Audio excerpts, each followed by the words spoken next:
Who knew I would make it this far? They hated, they never believe me. Yeah, I would never drop the ball. I know I make it look easy. Yeah, Mayweather with the defense. I don't care what a critic gotta say. I got them picking up the pieces. That to me, you really playing with your life. I'm about to come and run it all back. I'm the new era, about to snap back. You ain't fitting for it, cause you all cap like. Hold up, I shoot my shot, wait, hold up. I'm really about to run this go up. You know it's all net when it go up. Ain't got no other plans, you don't need to understand, ayy. We on overtime, you don't need to understand, ayy. You just show them how to do it when you don't know what to say. Tell me how you plan to win if you plan to but you bringing me back. Try to double cross me, dog. Just let me relax. Stop assuming what we doing. Keep it moving, what we doing. Cause it can get bigger, cause it can get bigger, cause it can get bigger. Hey, please don't play no games with me, I promise I'm too much. Hey, I can never let up even if you had enough. Hey, this ain't for the faint of heart, we always playing rough. I had enough, it ain't luck. I needed a vision, I needed ambition, I needed a mission to beat in submission with no intermission. I see the collision, the crash in the distance ain't coming off track, no. Now when they ask what's the motive, don't talk about the show 'em. They all about to see what I mean in the moment. I gotta keep going, I'm shaking the dice and I'm keeping it rolling. They already know. Ain't got no other plans, you don't need to understand, ayy. We on overtime, you don't need to understand, ayy. You just show them how to do it when you don't know what to say. Tell me how you plan to win if you plan to play safe. Moving fast, already gone, yeah, but you bringing me back. Try to double cross me, dog. Just let me relax. Stop assuming what we doing. Keep it moving, what we doing. Cause it can get bigger. Cause it can get bigger. Cause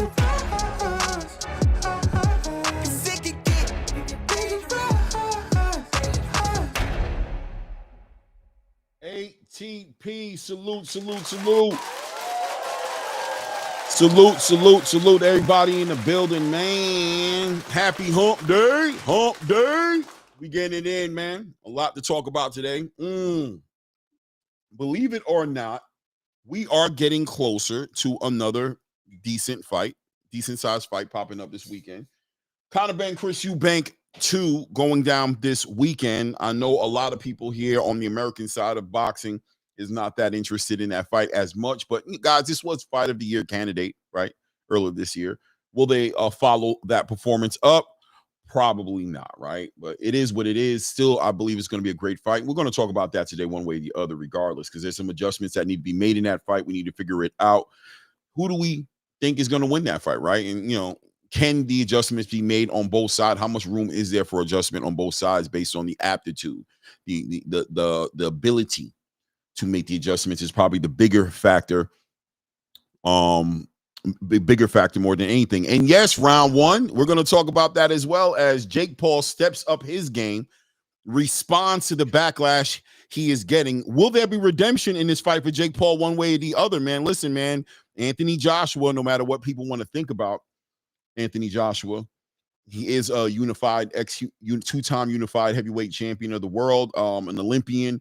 At one point in time, one of the top heavyweights in the space. Is he that right now? Probably not. But look, more importantly, Jake Paul stepping up his game tremendously, I think, in my opinion, to get inside the ring with an Anthony Joshua. Clearly going to be a heavyweight fight, right? I mean, we don't know if there's any type of rehydration clauses or things of that nature that Jake Paul will try to get implemented to make this fight, I guess, more fair. Because look, for the first time in Jake Paul's career, in my opinion, he is literally in an uphill battle, right? This is a big challenge for Jake Paul. This is a seriously big challenge for him, and we'll talk about that as well. Obviously, we're going to continue the conversation a little bit. Yesterday was such a crazy day. The system just wasn't cooperating. It just wasn't doing what it was supposed to be doing.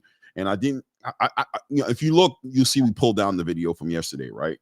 So today we'll talk about and revisit the topic a little bit on this whole entire Virgil Ortiz, Jaron Boots Ennis, Errol Spence, Love Triangle, Oscar De La Hoya, DAZN, all these different elements and different intangible pieces to this conversation, because this has definitely, it seems like it's brewing up to be one of the biggest fights that could be made today, right? And there is an argument there to say that it is the biggest fight, right? So naturally, around the biggest fights happening, all the pieces have to fit in the right spot. It's not an easy thing to put together. We saw the uphill battle we went through to get Errol Spence and Terrence Crawford, the uphill battle we had to get Canelo Alvarez versus Terrence Crawford.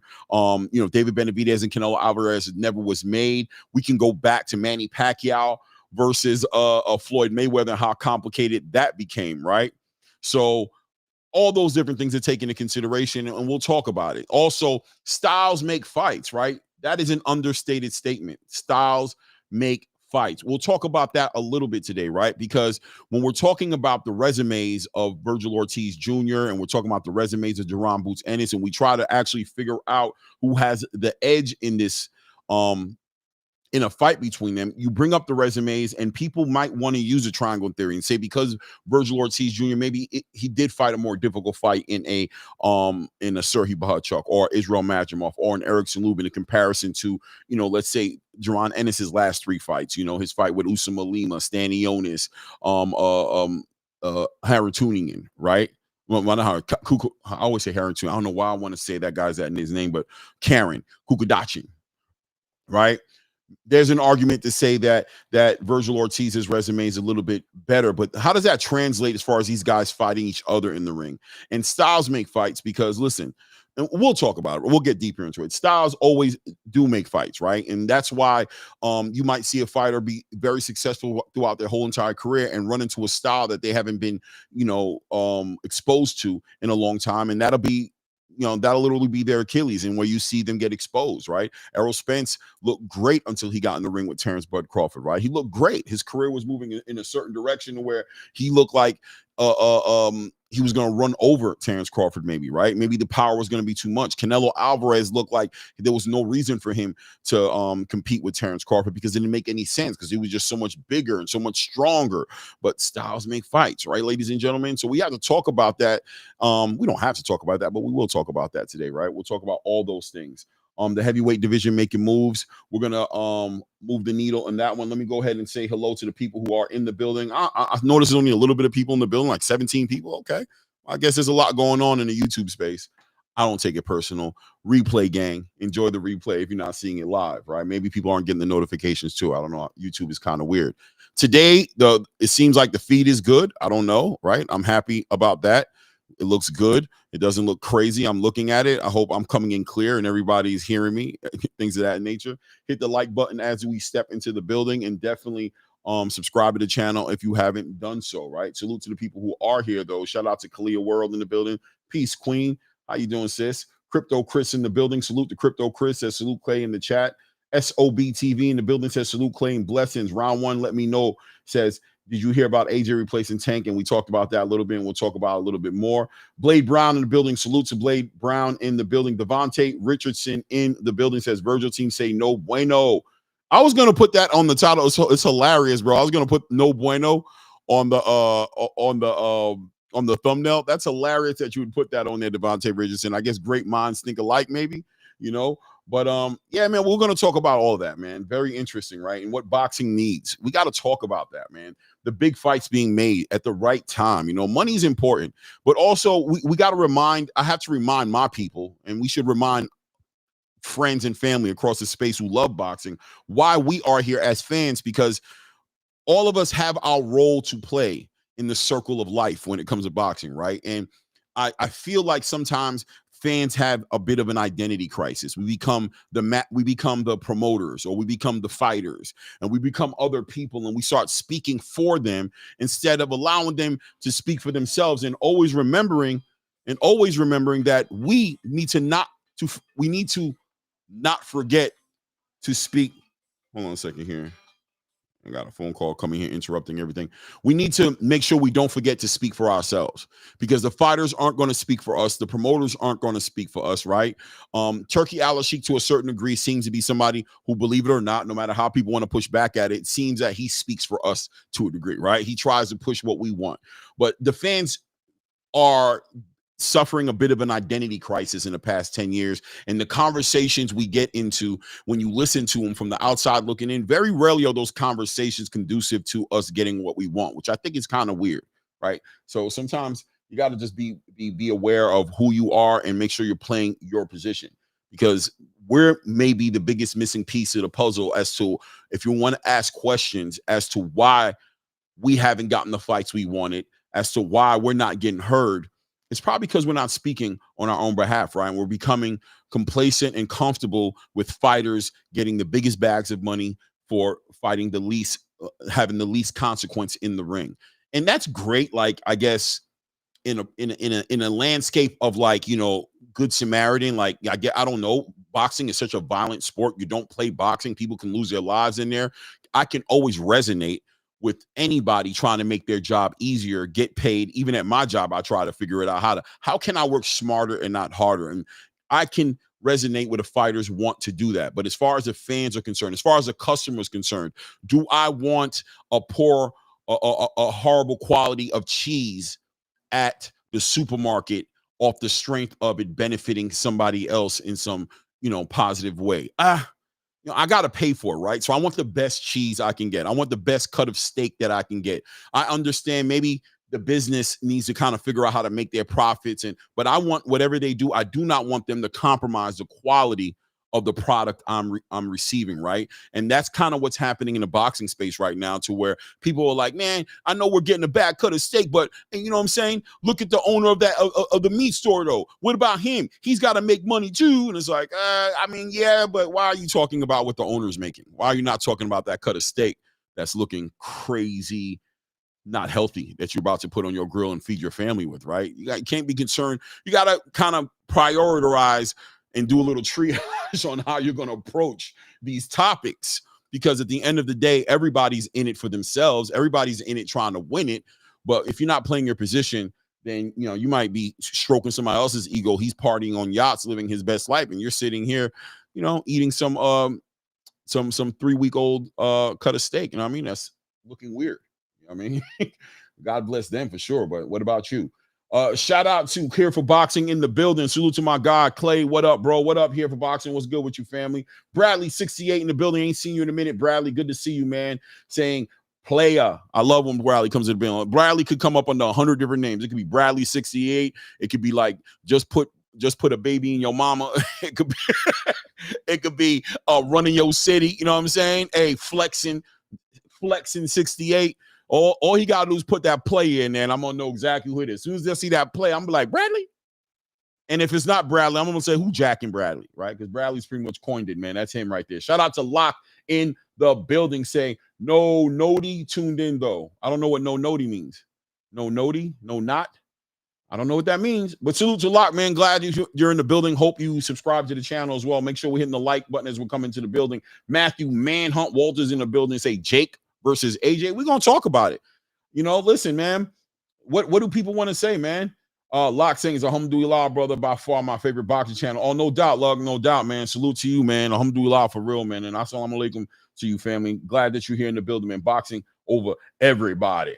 Virgil pulling the okie dokie, nasty work. Oh, Virgil's not pulling the okie dokie, but they are trying to pull the okie dokie, right? But look, as fans, and we're going to talk about today, it's important for us to play our position.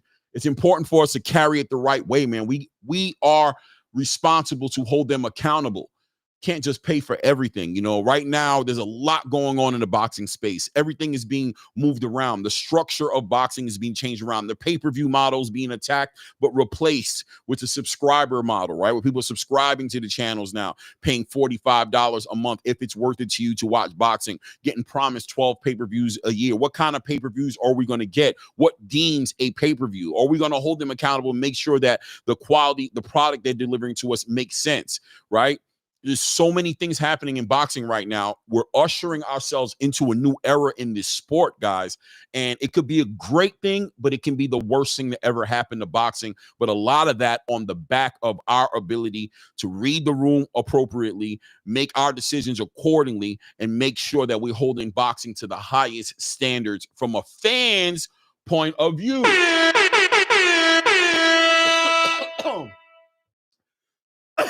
From a fan's point of view, not from the boxer's point of view, not from the promoter's point of view, right? Not from the network's point of view, not from your neighbor's point of view, but from your point of view, right? Beauty is in the eyes of the beholder, said a wise man. Wise man once said that before, man. Maybe those one of the wisest words that we ever heard, right? So make sure the boxes are being checked for you as a boxing fan, and make sure that you're standing up for what benefits you and your viewing pleasure when you're sitting in your crib paying for these pay-per-views or paying these subscriptions, right? Let's make sure we're doing it the right way. And we're going to talk about that for sure, man. Salute to the lock, man. Crypto Chris says, preach. We here in the building. Amen. Sam from Jersey in the building. Salute to you, man. My guy, Reyes Boxing in the building, and I think I see him in the background. I'm about to pull him up very shortly. He'll be pulling up here to build with us today, man. Says salute, chat, salute, Claymore Rain. Lots to talk about for sure, man. Shout out to my brother, Blue Blood Sports TV. That guy makes me smile, man. Good dude, smart dude.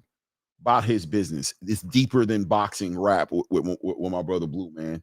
You know what I mean? As you get to know Blue, you know it's deeper than that with him. You know what I'm saying? That's why he be trying to do the other channels, and you know, we'll be right on the edge of just leaving y'all alone, by the way. That's what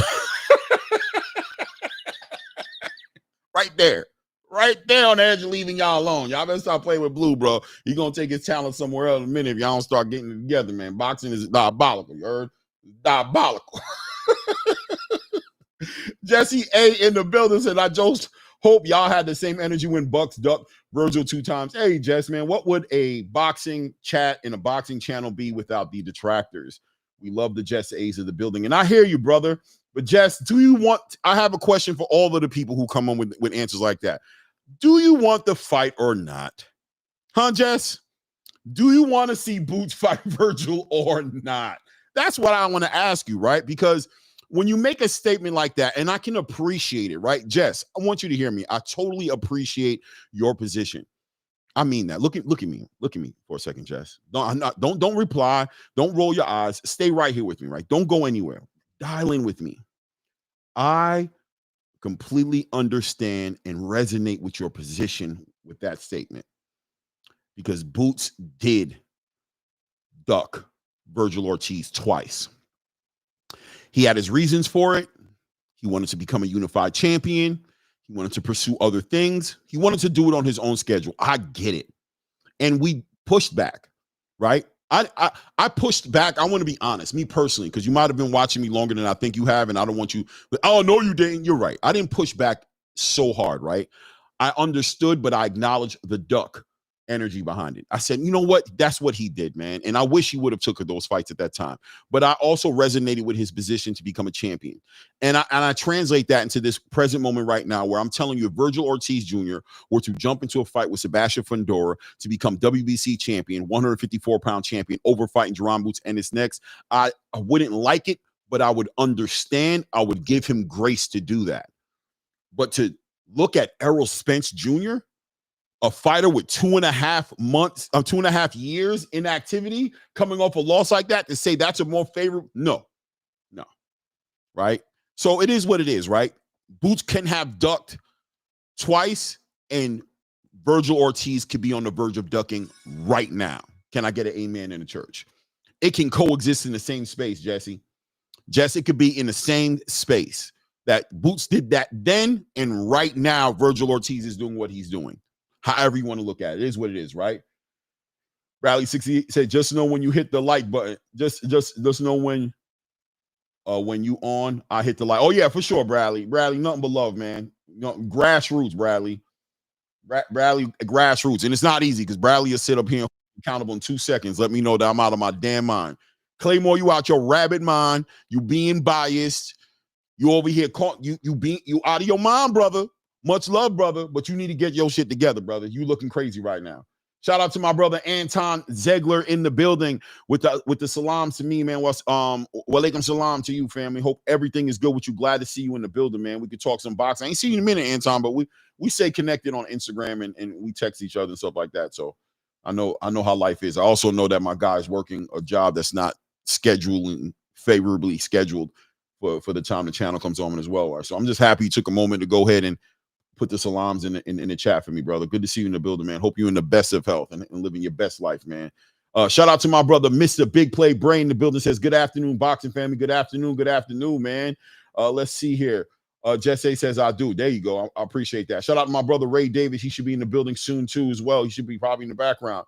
You know what I mean? Let's see here. Crypto Chris in the building says, I think we mixed ducking with going another route. Boots didn't duck Virgil. Ortiz is clearly ducking Boots. Yeah, we can talk about that too. And I feel you. I resonate with that too as well, Crypto. I ain't going to even lie to you. I kind of understand where you're going, right? That's why I said what I said, right? If Virgil chooses to go to become a champion, if he chooses to go ahead and fight Sebastian Fundora to become a WBC champion, I wouldn't like it because as a fan, I just want to see the best fights. And I think the best fight right now is Jaron Boots Ennis versus Virgil Ortiz Jr., but I would understand and give him the grace to become a champion because I know that's a big thing for a boxer, right? A boxer who wants to become a champion, I'll never get in the way of that. I'll never ask a fighter to derail himself and move out of the direction of becoming a champion or a unified champion at the price of giving me a fight I want. I know that sounds kind of crazy because I just gave this long speech about boxing fans doing what benefits boxing, but we all have our exceptions to the rules, and that's a legitimate exception to the rule for me. I personally would give grace to Virgil Ortiz if he did that. I would also understand if a lot of boxing fans didn't, right? If a lot of boxing fans are just like, I don't give a damn about no belt. The belt don't mean nothing. I want the fight. I'm selfish. I'm a fan. I'm allowed to be. I'm paying my $60 to see the pay-per-view, $80, $100 to see the pay-per-view. I'm paying my $45 a month to watch the DAZN. I'm paying for boxing. I'm buying tickets to go to these events, and I don't give a damn about none of that shit. Give me what I want. And I completely get it. I ain't mad at you, brother. I ain't mad at you, man. I get it, man. As long as whatever you're doing and however you're moving supports what benefits you as a fan, I understand, and I'm here to rock out with you, right? It is what it is, man. But salute to everybody in the building, man. I'm gonna take a moment right now. Hold on one second as I go ahead and figure this out here. Boom, boom, and then boom, and then hold on, and then wait, there's more. I swear there's more. There's a boom. And then there is a salute to the What up, my brothers? The squads together, the usual suspects in the building, man, stirring up shit in boxing, talking about boxing, disagreeing, agreeing, pissing off you guys in the chat, pissing you guys off in YouTube, and being celebrated too. It's not just about pissing people off. There are people out there who really connect with what we say, connect with our points of views. And you know what I'm saying? We got to shout them out because I think sometimes we spend a little bit too much giving the haters the attention and we don't celebrate and give the respect to the people who actually support us as well, right? Like, salute to the haters because you guys do motivate us a little bit because it tickles me to fuck with y'all times. I ain't gonna act like it don't. It does. I like to poke at you guys. You know what I'm saying? Don't be like Ray. Yeah, but we gotta salute. Well, we gotta salute the people who be like, preach, Reyes, right on, Ray. That's what I'm talking about, Clay. Those people, man. Salute to all you guys who hold it down for us as well, man. Matter of fact, one time for you guys, man. One time for you guys.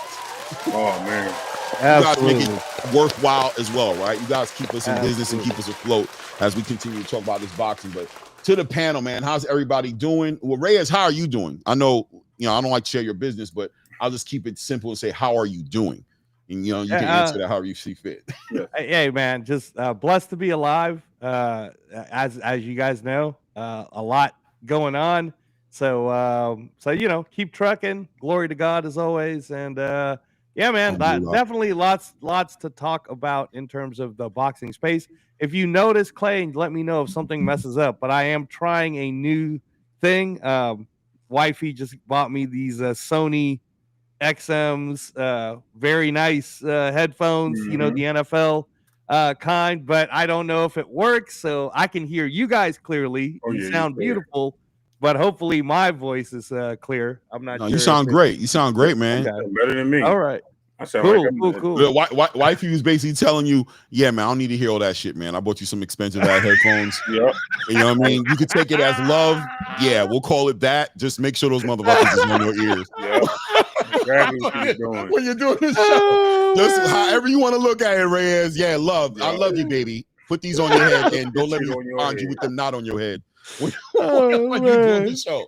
Yes, sir. From the heart, right? Hey, Ray Davis, how you doing, family? How you doing, Ray? I'm good, man. My bad. I was saying those some good headphones too, man. Like I know about the XMs, really nice headphones. I'm good, Clay, man. I've been, having a good time, enjoying the week, listening to all the drama and the non-drama. And it hasn't been content creators. I don't think I checked in with anybody this week. Maybe I checked in with one this week, but for the most part, I've been listening to the drama going on. I mean, the media on the fights coming up and the fight that just happened and the things you were just talking about, man. It's crazy in the space, man. And I love it, but at the same, but I love it. I love your take, man. Be the fan that you want to be. I love it. You know what I mean? Well, yeah, and we're going to talk about that today, right? Because it's time for us to play our roles the right way, man. Boxing is like a circle of life. It's like a food chain, you know what I'm saying? And you got to play your position. Could you imagine if the antelope was out there worried about what the lions were thinking about, right? And sitting out there thinking about they're not grazing, right? Could you imagine an antelope saying, "I wonder if the lions ate today"? I mean, I know we got things going on, but did they eat today? Right. I don't know, man. Like, no, bro. We gonna do what's gonna benefit the antelope, right? If we antelope, we worried about starving those motherfuckers. We don't want them to eat shit. We don't care if they eat a zebra. We don't care if they eat a damn cow, a buffalo, a giraffe. Have your feast, man. Fill yourself up, but there's no reason for you to be eating on us. We don't give a damn what the circle of life says and how much protein you looking for. There ain't no damn reason for you to be eating on nobody that look like me, bro. And as a boxing fan, we need to start understanding that, right? And taking that into consideration. And a lot of times we take the position of defending these fighters to our own demise, right? We spite ourselves. We cut our own nose off to spite our own face, sitting here defending a fighter's right to not give us what we want as fans. And we got to talk about that today as well. And I wanted to talk about styles making fights because people keep using the resume of Virgil Ortiz Jr. and they're it to the resume of Jaron Boots Ennis, and they're using those resumes to speak on the actual outcome of a fight between those two guys, right? And the resumes we give respect to the resumes, but we'll talk about that as well, right? We'll talk about all that. Salute to everybody who's in the building. Chassis T counter reaction in the building says, yes, I hope that's okay. No doubt, Chassis. Okay, there we go. I see the picture of the thumbnail. No doubt, Chassis. Salute, Queen. Peace. When I saw that yes, I was like, uh-oh.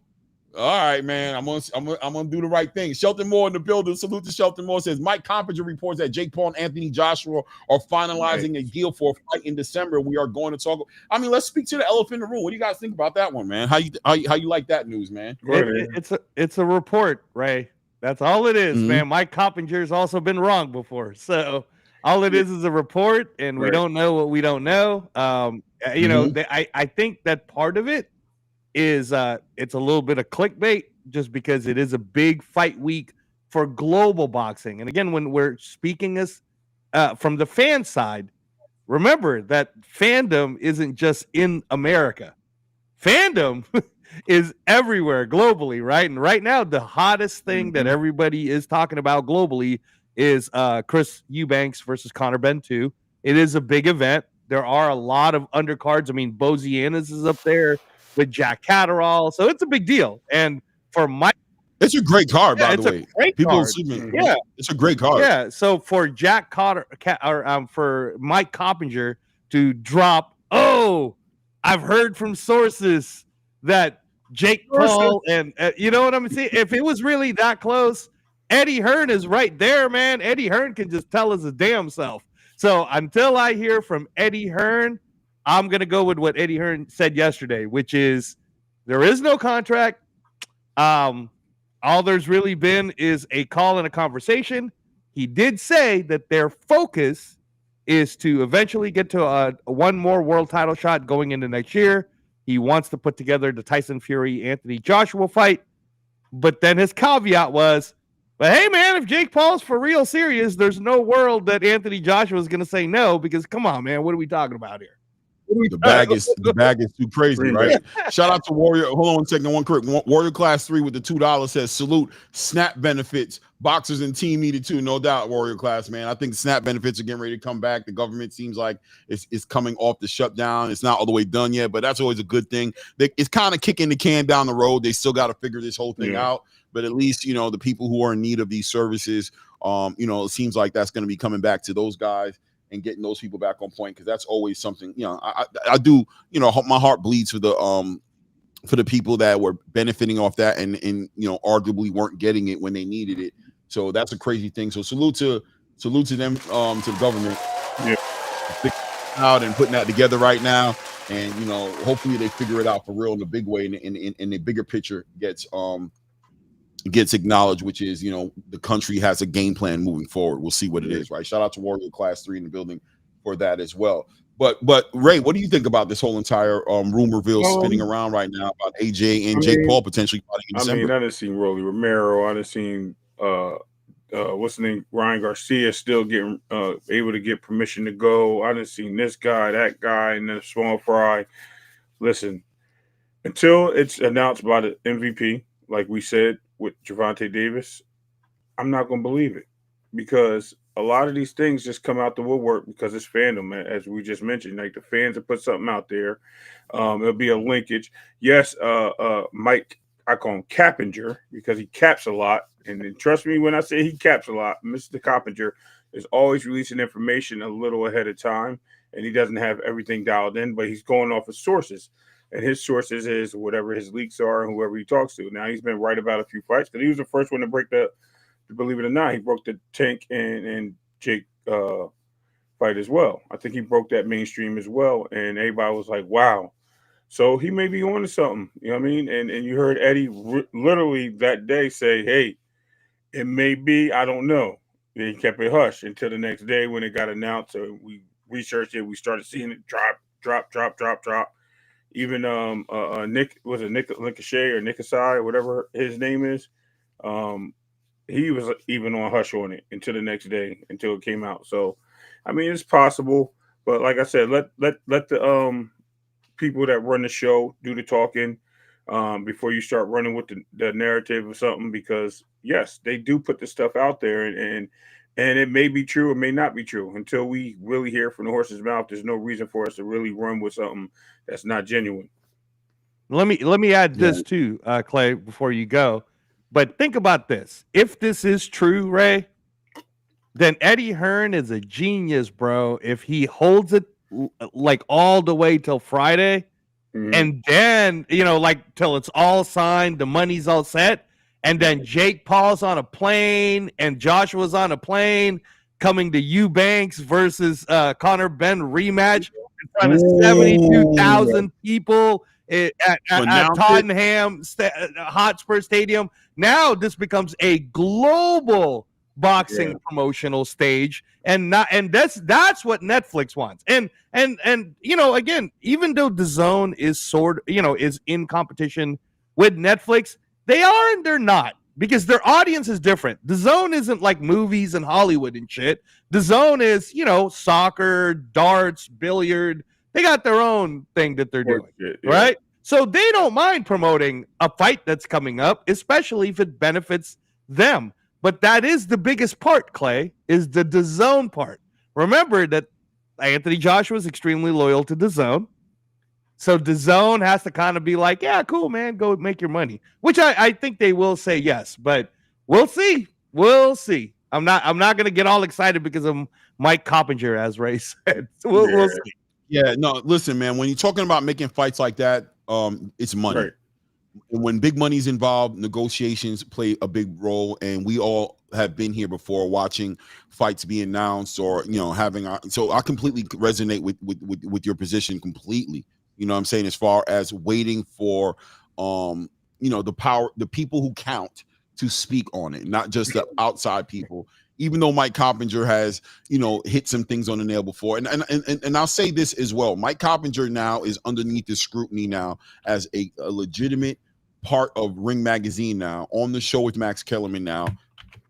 I like to think that if Ring Magazine jumps behind it and they co-sign the announcement, even though they're saying he did it, he's held accountable in a different way now than what he was when he was a voice on Twitter, or when he was a voice here doing those things. Now he better be sure he's on point, because he's going to get confronted way more easier than he's ever was able to get confronted before. So even if it doesn't happen, you like to believe that he's hearing it off of some decent sources. Shout out to my brother Blue Blood, who's in the chat right now, who has his own sources and have spoken on things, and people try to say, if he's wrong on something, that he's moving around in a certain kind of way. But the reality is, it doesn't make the sources not legitimate. Things change, and ultimately, until it's announced in an official way, anything can change. But that being said, let's just entertain it for a second and say that it is true. Yeah. Let's just say for a second there that this is an announcement that we should take heed to. How do you guys feel about the matchup, period? About these guys getting in the ring with each other if they do have a fight? How do you guys feel about Anthony Joshua versus Jake Paul? I mean, are you even interested in seeing something like that at this point? Why not? I'm going to actually even laugh too and say the shoe's going to be on the other foot in this fight, because if you see Joshua and a Jake Paul in this fight, now you're going to see Jake Paul being the mover, the runner, the quicker guy, trying to get out the way of somebody that's going to be the bigger, stronger guy. And what I even like about it more incredibly is that the people he brought into camp, maybe this was something that was ongoing, and why he brought certain people into camp, because they knew something was going on behind the scenes. We all heard the rumors and things like that, we seen that the fight was going to be moved off anyway because of the lack of energy and not going off script, but things of that nature. I mean, there's so many things that was put out there with Gervonta, so they was probably looking to go a different direction, and this was the fight they originally wanted. So maybe it is something there, and that's probably why he brought the smaller fighters there, to learn how to move his feet, learn how to be defensively sound, learn how to be a little bit more agile. He didn't bring him there to fight Gervonta Davis. He brought Shakur and Raymond Ford there to learn how to move out the way of a larger, bigger Anthony Joshua, so he doesn't get decked and knocked out, and be able to be a little bit more slick. It all makes sense in the case, Clay. So yeah, if it happens, man, I mean, it's just bigger than life right now, because you got the greatest champion, former champion, but one of the biggest stars of the heavyweight division finally going against Jake Paul, who can actually make a 220 and become a heavyweight and get into this ring and solidify a name for himself if he can stop, hurt, or even just put a good boxing match on with the Anthony Joshua. Win, lose, or draw, I think in our favor as a fan, it shows the sport is what it is, and I think it's great. What you think, Reyes? What you think about the matchup, man? Yeah, when you're speaking from the fans' voice point of view, do you really have anything to complain about if it's free on Netflix? Not really, right? Watch it, don't watch it, care about it, don't care about it. And these are, like I said, it's a different business model, which is something you mentioned earlier when you were doing your soliloquy, Clay, as you famously always do.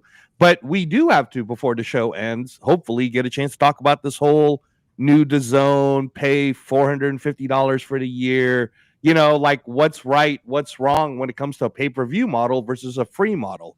And this is a classic example of, it's easy to get Netflix. I believe it's $7.99 a month. You get to watch something like Joshua versus Jake Paul for free. And then it makes Jake Paul so accessible that somehow America thinks he's one of the best boxers in the world, right?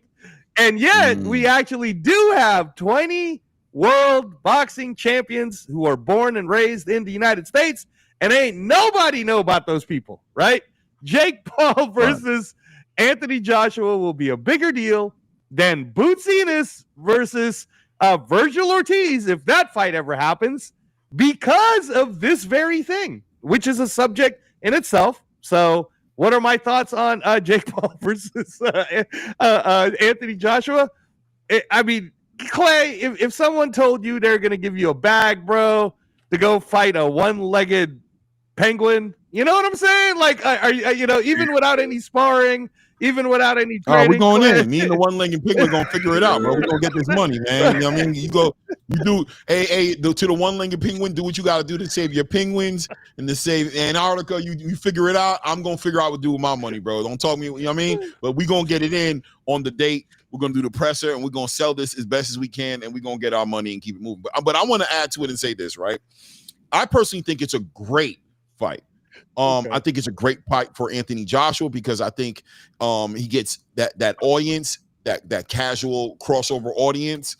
I think it's great for Jake Paul because now Jake Paul finally gets an answer to the call. We're tired of seeing Jake Paul make these fights that we know or we feel like are scripted to a degree, right? And I don't want, don't send me a lawsuit, Jake Paul. You know what I mean? Try to say, I'm not saying your fights are scripted in the factor where everybody's playing their position, but in a way they are, right? They're one-sided. The matchmaking is to benefit Jake Paul, to benefit off of the brand of Jake Paul, to benefit off the attention he gets.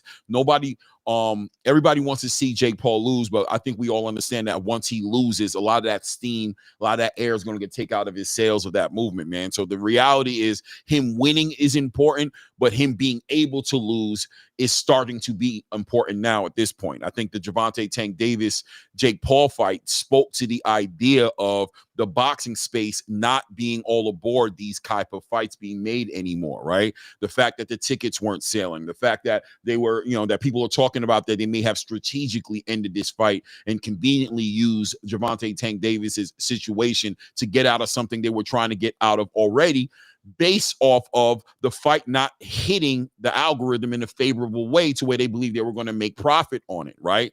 So now Jake having the pressure on him to step up the challenges, to step up who he's getting in the ring with here. I think Anthony Joshua checks the boxes for Jake Paul's the fan base of Jake Paul as well, because I think there is, even the people who may support Jake Paul, there is a bit of wanting to see him in some sort of imminent danger in the ring and seeing how he deals with that. Anthony Joshua coming off of his hiatus, off of his last fight against Daniel Dubois. We saw how that ended. He needs something to get him back into the space. Any other heavyweight fight he would have taken, even on a low level, right? Even if he would have fought a Derek Chisora or Dillian White, or if he would have fought a Guido Vianello, I want to say his name is, right? Or any of these fighters, those are all risk for him. He could legitimately lose those fights. Those guys are real heavyweight boxers. So he gets to get in the ring with a Jake Paul that he probably is going to beat. And if Jake Paul loses and gets knocked out, and that's what I'm sure everybody's hoping for, then a lot of people's dreams will be answered, because now the whole Jake Paul hype train will come to an end a little bit. Boxing can focus on quote unquote real boxing a little bit more, not completely. But the sport would get a lot of eyes, because if Jake Paul gets knocked out on Netflix, I think we're going to have a whole lot of new boxing fans who are going to be so excited, because if Joshua knocks him out the way he did Francis Ngannou, it's going to be diabolical. It's going to shake up the algorithm for weeks on end. We'll be talking about it for the next 2 to 3 days after that. And of course, it'll be a perfect stage for Anthony Joshua to roll out in the following weeks what his next big fight's going to be, being that he's speaking on he wants to become a champion again at some point in time. Boxing wins with a fight like this, I think. And I'm excited if they are putting it together to see it come together. I agree. Right? It is what it is. It is what it is. And that's what that being said, I want to segue into the next one, because you know the time, right? I want to segue into Virgil Ortiz Jr. and Jerron Boots Ennis. Guys, we spoke a little bit since the fight already, right? Since the event, we spoke about it, but at the same time, things have changed. Yesterday, I was talking about a little bit, but I was having so many technical difficulties. I literally pulled that down, right? So I do want to speak on that in a more, and I'm glad to have you guys up here to build on it. You know what I mean? We know what happened. the fight was cool. Erickson Lubin did not fight the way we thought he should fight, at least the way I thought he should fight. He stayed on the ropes. I don't know what he was doing. I'll be honest with you. I kind of saw the baby powder on his chest at the beginning of the fight, and that's just a me saying she and not sweaty. I didn't see him getting sweat on him. You know what I'm saying? He looked fresh, like he was getting ready to go to church on Sunday. I mean, when you looked at Virgil Ortiz Jr. on the other side of the ring, he was sweaty and ready. You can tell he was properly warmed up to be in the fight. I don't think that this kid, and then now we're hearing that he's talking about, he put out a Twitter saying that he's going to be moving up to middleweight, right? So that being said, the fight ended the way it did, and I bring that up real quick. Keep that in the back of your mind, because I'm going to be bringing up something that's going to coincide with that a little in a couple of minutes, right? But just to say that fight wasn't that action-packed, except for the fact that we saw Lubin get stopped the way he did. The biggest story that night clearly was Jaron Boots Ennis stepping into the ring and doing that face-off with Virgil Ortiz. We saw how Virgil Ortiz responded to the whole entire situation. He seemed to embrace the fight, stated that only made sense for that to be the next fight. He asked Boots for a yes, right? He said, well, you talking all that shit. Can I get a yes from you? Boots was like, yes. What are you talking about, bro? Yes, 100 times. What? And then, like he said, Eddie, where's the paperwork? I want that fight next. We were excited as boxing fans because we don't get to see that kind of thing anymore like that. There was a time period where fighters used to do that way more organically, be right outside the ring of the next fight they wanted to, cheering on the guy they want to fight next and getting their way right into that ring and be like, yo, champ, high five, salute. Hey, brother, congratulations. This is your night. When do I get a chance to whoop your ass, brother? That's the fight that people want to see. Do we want to see it? Hell yeah. All right. So it was refreshing to see that, but then it was discouraging at the same time. Inside, before Virgil Ortiz even wiped the sweat off of his body and put a shirt on, walking around with his belts, the team of Virgil Ortiz Jr. was already talking down this fight, right? They were already dismissing everything we just watched less than 20 minutes ago. They wasted no time to start taking away from the value of the fight, and not only taking away the value from the fight, but replacing it with a fight that nobody cares to see, right? Right. Completely, like, not only are you dismissing the value of the fight, but here you come with Errol Spence Jr., somebody who hasn't been active in 2.5 years, going on 3 years, and coming off a devastating loss, right? With all types of sidebar ailments that came from it, surgery to his eyes and things of that nature. We just don't know he doesn't even have a trainer, right, guys? He doesn't even have a trainer. Roy Jones. Yeah, That's coming out now, right? We're going to talk about that as well. Right? But at that moment, I'm saying, just trying to capture that moment in time, it was ludicrous to hear about that fight, right? This didn't make any sense, but the zone claps back. Shout out to Oscar De La Hoya, right? And the zone claps back and says, I don't know what you're talking about. Ain't nobody over here studying no damn Errol Spence Jr. and Virgil Ortiz and no goddamn AT&T Dallas Cowboys Stadium. I don't know who the hell told you that. The only fight that makes sense, according to the boxing space and the fans of boxing, is the fight that you guys promised the fans inside that ring. The place went crazy. American boxing needs a jolt. That gave us a jolt. And if you think you're going to walk away from that and give us something that the fans ain't going to want after you did all that, you got another thing coming, Oscar. Nah, brother. The budget is clear. The census is clear. The consensus says, ding, ding, ding, ding, Virgil Ortiz, Jaron Boots Ennis in February. That's what it seems like the zone is interested in. Where do you guys stand on this topic at this point? Oh, me first? All right, Ray. Yeah, no, so this one's interesting, Clay, because as you know, when I come on ATP Combat Media, I try to give two perspectives to it, right? And it's the easy perspective that you're going to hear a lot of podcasts talk about is, Virgil Ortiz is ducking. Virgil Ortiz is ducking. Okay. Having actually been with these fighters and seeing, I know that no fighter ever really goes, nah, man, I don't want to fight that guy. If you're in it, you're not that person, because no coach will want to work with you. A coach will be like, oh, I want to work with Ray Davis. Oh, but Ray only fights certain people. Like, that doesn't happen, man. Right. This is a business. And coaches gravitate towards fighters who want to be the best. Fighters gravitate towards coaches that can help them become being the best, right? The only times those two things don't happen is when voices are being talked to their ears about which move is better, which way you should navigate. This isn't the right time, which, as we all know, guys, it hurts us. It hurts us from a fan perspective because it's not. Can you imagine somebody talking to LeBron going, hey, bro, you a little too old right now. This isn't your time to take on this young buck, so we're going to play another team. That doesn't happen. It doesn't happen in the NFL. It doesn't happen in Major League Baseball, right? So only in boxing do you get this type of weird drama. That's number one. Number two, with Virgil Ortiz, you saw it. That's why we were excited.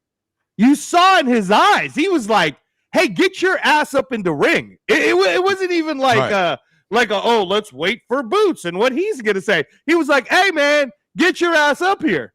Which then Boots gave him that energy. This, right? He's like, right here. Yeah. It felt like, schoolyard. Like, remember back when we were in school, Ray?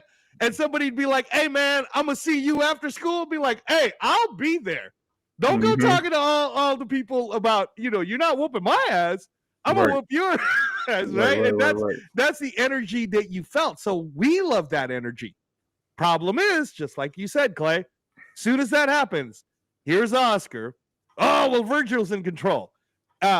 First narrative I want to throw out that I'm going to hear you guys' responses on, though, is how is Virgil Ortiz the A side when he's never won a world title? He's not an A side, right? If anybody's going to be an A side, it's going to be Boots Ennis, who's been to Ring Magazine and Unified 147-pound champion. But again, the regular public knowledge, the Jake Paul watchers, the actual regular public knowledge, they don't know this information. This is why shows like ATP Combat Media is here for us to give them the information. But whether or not they're gonna swallow the information is up to them. So I think Virgil Ortiz will end up not fighting Jaron Boots Ennis. I'm sorry to say, Jaron Boots Ennis will end up fighting the winner of Bachram and Kelly because that's Eddie Hearn show. Virgil Ortiz will end up fighting either Fundura because unless the WBC wants to get in the way of that, he is the mandatory to the winner of Fundura versus Thurman, which is a show we've talked about. Why is it even happening, right? And the whole Errol Spence thing, and this is the perspective I'm going to give everybody. Think about this. The only way Errol Spence versus Virgil Ortiz happens is if Errol Spence wants it. And money won't be his motivation, okay? If you've worked with fighters before, Errol Spence isn't going to sit there and go, oh, it's an easy payday. Bro, getting your head knocked off the block is never an easy payday. So the only way this fight happens is if, A, Errol Spence goes, you know what? Dude is kind of like one-dimensional. He can't outbox me anyways, and I got power. You know what? And I'm not that much out of shape. Let me see where I'm at because I might be able to take this dude. Point number two, all about mainstream popularity.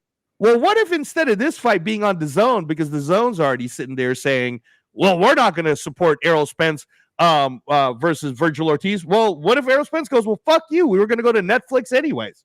And Jerry Jones loves us. And AT&T Stadium loves us. And if Netflix buys our fight, we'll just do it for free because Netflix seems to be in the business of live, free sporting events. So now you want to talk about Jake Paul versus AJ being a big deal in Netflix. What if the fight after that, that's free on Netflix, is Errol Spence, the guy who was the most popular fighter at 147 pounds just in 2023 before Bud Crawford put it on that ass, right? But his popularity didn't wane. And a lot of people even thought Bud was going to lose to him. I didn't, correct? But a lot of people thought that, right? Mm-hmm. Now you got him. That's how you elevate Virgil Ortiz to be this popular name, right? And if it ends up being a knockout, it ends up being a great fight, whatever it ends up being, now you just elevated Virgil Ortiz to being even more popular than Boots Ennis. We're still going to be riding with Boots, right? But now Virgil becomes mainstream. So I can see it not happening. This becomes Pacquiao Mayweather all over again. They're going to wait, and hopefully it doesn't end up like Joshua Wilder, where we never even saw the fight because both dudes messed it up. Yeah, and I love the angle that you're taking on it, but I want Ray to go ahead and tap into this as well. But just want to add to this right here that this is on the back end of Oscar De La Hoya's long speech about why Ryan Garcia couldn't fight Jake Paul on Netflix, right? Let's not forget the speech, right? We have a contract with DAZN. Golden Boy has a contract with DAZN, and Ryan Garcia has a contract with Golden Boy. It's just business. That's why. You want to know why? That's why Ryan Garcia will never fight Jake Paul, because we don't have network deals with Netflix. Blah, blah, blah, blah, blah, blah, blah, blah. So how ironic and crazy would it look to see Virgil Ortiz fighting Errol Spence Jr. on a Netflix platform now, the zone fighter and the zone promoter promoting a fight on Netflix after he gave a speech like that? I think that'd be very interesting to see how the space embraced that energy. But Ray, tap in, brother. I mean, at this point, you heard everything. Where are you at with this? That's where I was starting with right there, basically. Literally starting with that Oscar speech, talking about how Oscar has been bumping his gums, and now he wants to go over to the PBC after he would not cross over to go to Netflix. I literally was going to start with that. Then I was going to connect, since we're there, this A-side privilege thing. Obviously, we're using that same lingo and that same strategy that we used with Devin Haney when they canceled the fight the first time with Ryan Garcia, because they weren't the A side and they fought over that, and then they end up getting the card.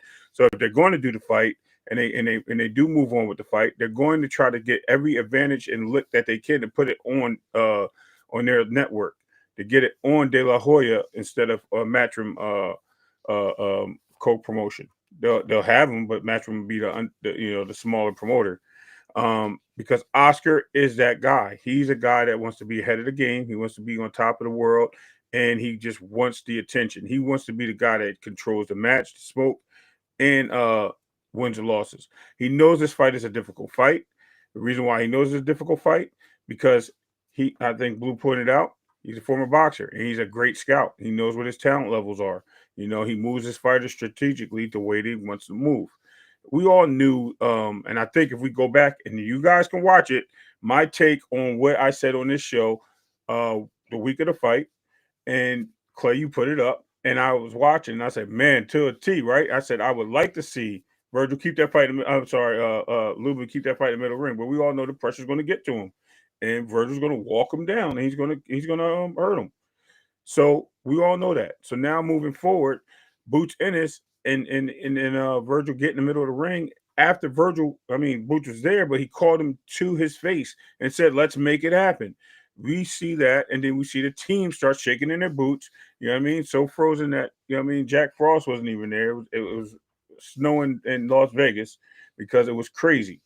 We just can't imagine why somebody would not want to take such a big fight. And we already know Turkey's behind this, because Turkey's been calling for this fight not once, not twice, but now. We all know that Eddie's came there for that purpose, because he wants this fight. Eddie wants to make this fight happen. They're tired of the rumors. They're tired of the BS. Boots wants to now shut up all the naysayers and saying that he ducked Virgil. He wants something to do with this.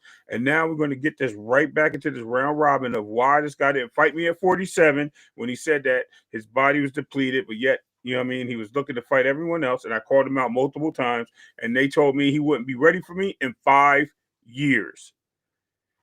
Hence, here we are today, 2025, 5 years later. He called out. He said Boots didn't want no action.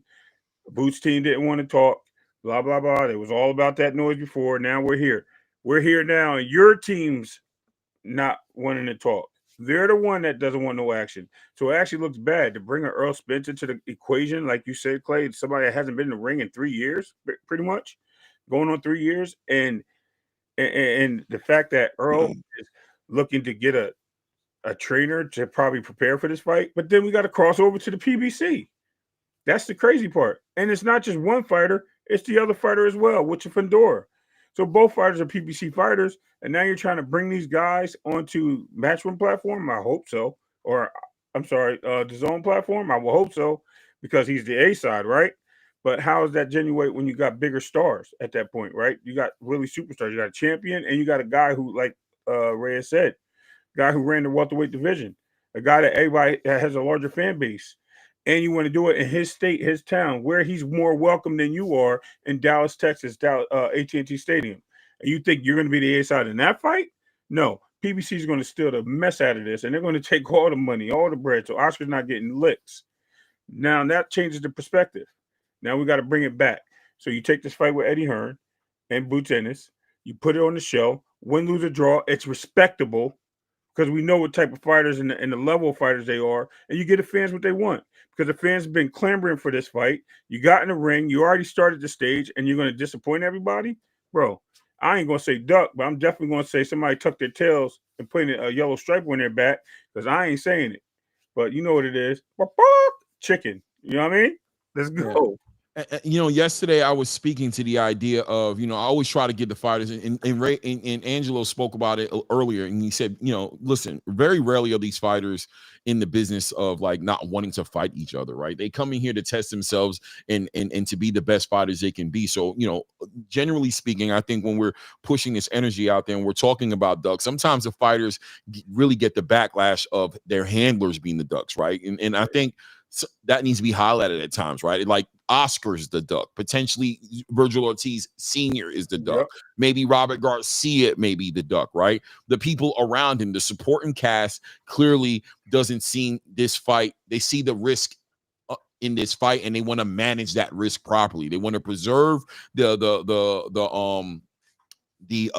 brand. They want to preserve the profitability in the Virgil Ortiz Jr. business, and they don't want to do anything before they do something else. They don't want to put the carriage in front of the horse. For Oscar, it's like, let's build Virgil up. Let's make him a champion. Ideally, let's see Jaron do the same thing, quote unquote, earn his way into a fight like this. And what does he mean by that? Get belts, get recognition, get a fan base, get your half of the conversation, so that when I bring you guys together, no matter who wins or loses this fight, we win. The promoters win. You know what I'm saying? The business wins. The money machine wins. And like I said earlier as well, I understand that. But as fans, speaking from the fans' point of view, that's not our responsibility. We don't spend the money with you. We don't really give a damn how much money you make on it, right? At the end of the day, what's more important to us, and the question that should be at the tip of our tongues or on the front of our mind, is timing. When is the right time for these guys to fight each other? And in a division that's as volatile as 154 pounds, time is on no man's side, because anybody can beat anybody. And what does that mean, ladies and gentlemen? That means that Jaron Boots Ennis can get in the ring with Bakram and lose. Virgil can get inside of the ring with Errol Spence and lose. He can get in the ring with Sebastian Fundora and lose. Boots can get in the ring with Jamel Charlo and lose. This is a division that's like that. So we can miss out on the opportunity to see a fight stylistically most boxing fans have bought into as one of the best fights that could be made. We can miss out on it because you guys are betting on your fighters beating everybody else, and the last two standing fighters being Boots Ennis and Virgil Ortiz Jr. And we all know that that's not realistic. We've had our bubble popped multiple times just in the last 365 days, no less, in the history of boxing. We watched Anthony Joshua and Deontay Wilder fall to the side watching these tune-up fights get done. We watched Brian Garcia and Devin Haney to get derailed by Ryan Garcia's performance with Rolly Romero, right? We watched Tim Tszyu, who was supposed to fight against Terrence Crawford or Jamel Charlo, get derailed because of Sebastian Fundora. We watched Errol Spence Jr. Well, not Errol Spence, excuse me, not that fight, but we watched what was the other one that I wanted to bring up? We watched Caleb Plant and Jamal Charlo almost fall to the side, and they're trying to push that fight out now. Salute to those guys, but Jamal Charlo coming over a victory and Caleb Plant come over a loss was weird. But and that night when we saw Caleb Plant lose against Armando Resendez, we watched both those guys in the same building not fight each other, fight other people, and us potentially miss out on that fight. So at the end of the day, from a boxing fan's point of view, timing is everything. We understand, and we watch fights get made outside of their timing. Manny Pacquiao and Floyd Mayweather. We've seen that happen, right? So where Oscar De La Hoya is trying to manage and be mystic magic or whatever it is in his crystal ball and try to put everything together, we know that if you want to make God laugh, make a plan. At the end of the day, sometimes you got to strike while the kettle is hot. And right now, it seems like the perfect time for these guys to fight each other. The Zone, God, thank God is on the same page as us. They're looking at the same way, and they're telling Oscar, nah, bro, right now that fight happens. Let's go ahead and move the conversation forward a little bit more here. And I want to speak on stylistically and styles making fights. People talk about Virgil Ortiz Jr.'s resume. They talk about Bahachuk. They talk about Israel Madrimov. They talk about Erickson Lubin. They talk about these fighters that he's been in the ring with that arguably are better than the fighters who Jaron Boots Ennis has been in the ring with, right? And they seem to believe that Virgil Ortiz Jr. is just a more proven fighter than Jaron Boots Ennis based on the opponents that he's fought. How do you guys feel about that? First of all, I want to say this, and I want to dial back in that last part for 1 second, but afterwards. I don't know if anybody knows, but in the amateur, I think what's his name? Our boy Karen Kukajan, which nobody can say his name, right, defeated Serhii Boychuk in the amateurs. He was a better fighter than Serhii Boychuk in the amateurs. And I think he was the representative for Ukraine over Serhii Boychuk at 47. So it shows right there, and I think it was a European scale, not globally or Olympics, over Serhii Boychuk, which makes him a better opponent, in my opinion, because they faced each other at that point, right? So, I mean, are we really testing the scale? Are we really testing the waters? No, because I think it's just a lot of same level fighters. I think we just have bigger names or title holders, which separates and makes the difference. Other than that, they're all the same. It's not like Virgil gave Madrimov his first loss. You know what I mean? He picked the guy up off a loss in a situation where he had respiratory infections, right? He fought Boychuk, and Boychuk was giving him the business, right? To turn around and have Boychuk get into the next fight and get stopped. And then go into the next fight and get stopped. So really, did Virgil show that he was the guy? No, he went the distance with Boychuk. Now you want to put Erickson Lubin in the ring, who I thought was a sharp fighter, and I think I mentioned this before. Other than the previous fight that he had, where he showed some spark and some able to be back to his slick boxing situation, he was fighting off the back foot, running on the ropes, ever since the Fedora loss. I mean, people were looking at him like, "Yo, is this guy the same guy? Is he going to be the same?" So bad that the PBC let him go fight on Pro Box to get his name out there, because he was not the guy that they thought he was. He was not the savior. He was not the guy that Earl Spence is supposed to be challenging at 154 anymore. He's been a shell of himself. He was no longer that guy. So it shows you that the level of competition is what it is. What was Custio Clayton, who was the number 2 guy in the IBF, and got ran out the building by you know what I mean, by Boots Ennis. What was again, Kukajan, right? Karen Kukajan was the number 1 contender to Boots Ennis, not once, but also a title eliminator. What about Roman Villa, who beat a speedy Rashidi Ellis, who was now also a title eliminator for this, right? Boots Ennis sat there in the number 1 spot with no one wanting to face him, became the boogeyman, of which the boogeyman was running the division, as Angelo said, in Earl Spence. But yet no one wanted to step on the gas pedal and get in the ring with this guy, including Virgil Ortiz. Now, and I want to get back to this for 1 second, because it's a very interesting point, and I think I'm just going to make a lot of things clear. Oscar De La Hoya has been moving his fighters a certain way, especially he didn't want Ryan Garcia to take that loss to Gervonta Davis, especially in the conditions and he doesn't even want him to get his loss back from Rolly. Right. Hold on, let me get it right. Right. So he didn't want to move him a certain way, because he didn't want that. He didn't want to blemish his Mexican American fighter. Second one, Williams Zepeda. I don't want him to fight Shakur right now. That fight's not going to happen. He gets in the ring, he loses. Now another fighter loses. He has one savior left, Virgil Ortiz. Why am I going to risk my guy that's going to be my money with this guy, Jaron Boots Ennis, and take away from my bread? This guy is the savior. This guy is going to be the Mexican star here on my squad. And guess what? The other 2, they dropped the ball. I'm not letting this guy drop the ball, and I'm going to keep him away from danger as far as and as much as I can until it's forced. Guess what? That's where we are.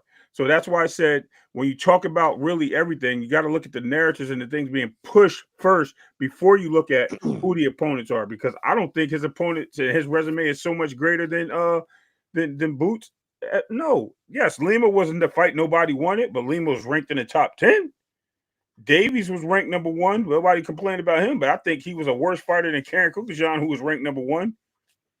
But we can look at it, you know what I mean? And he didn't even make weight for that fight to set it off straight. No, right? I kind of get your angle. It's like it's not to discredit Virgil Ortiz's Right. resume, but it's just the question to be asked is how much better is it in real life than what Boots did? Like maybe it is better, but how much better it is, and is it better enough to the point to where he's now become this A side who now this fight could be literally on the edge of not happening because Virgil Ortiz has this new star fame. You know what I mean? Like he's this big selling, and you know. I think it's an interesting conversation, right? But Reyes, I'm interested in your point of view on this stance that people are taking on the resumes, separating these guys into the point to where this fight is an A side issue. Whose side is running it? You know what I mean? I'm interested in your point of view on this one.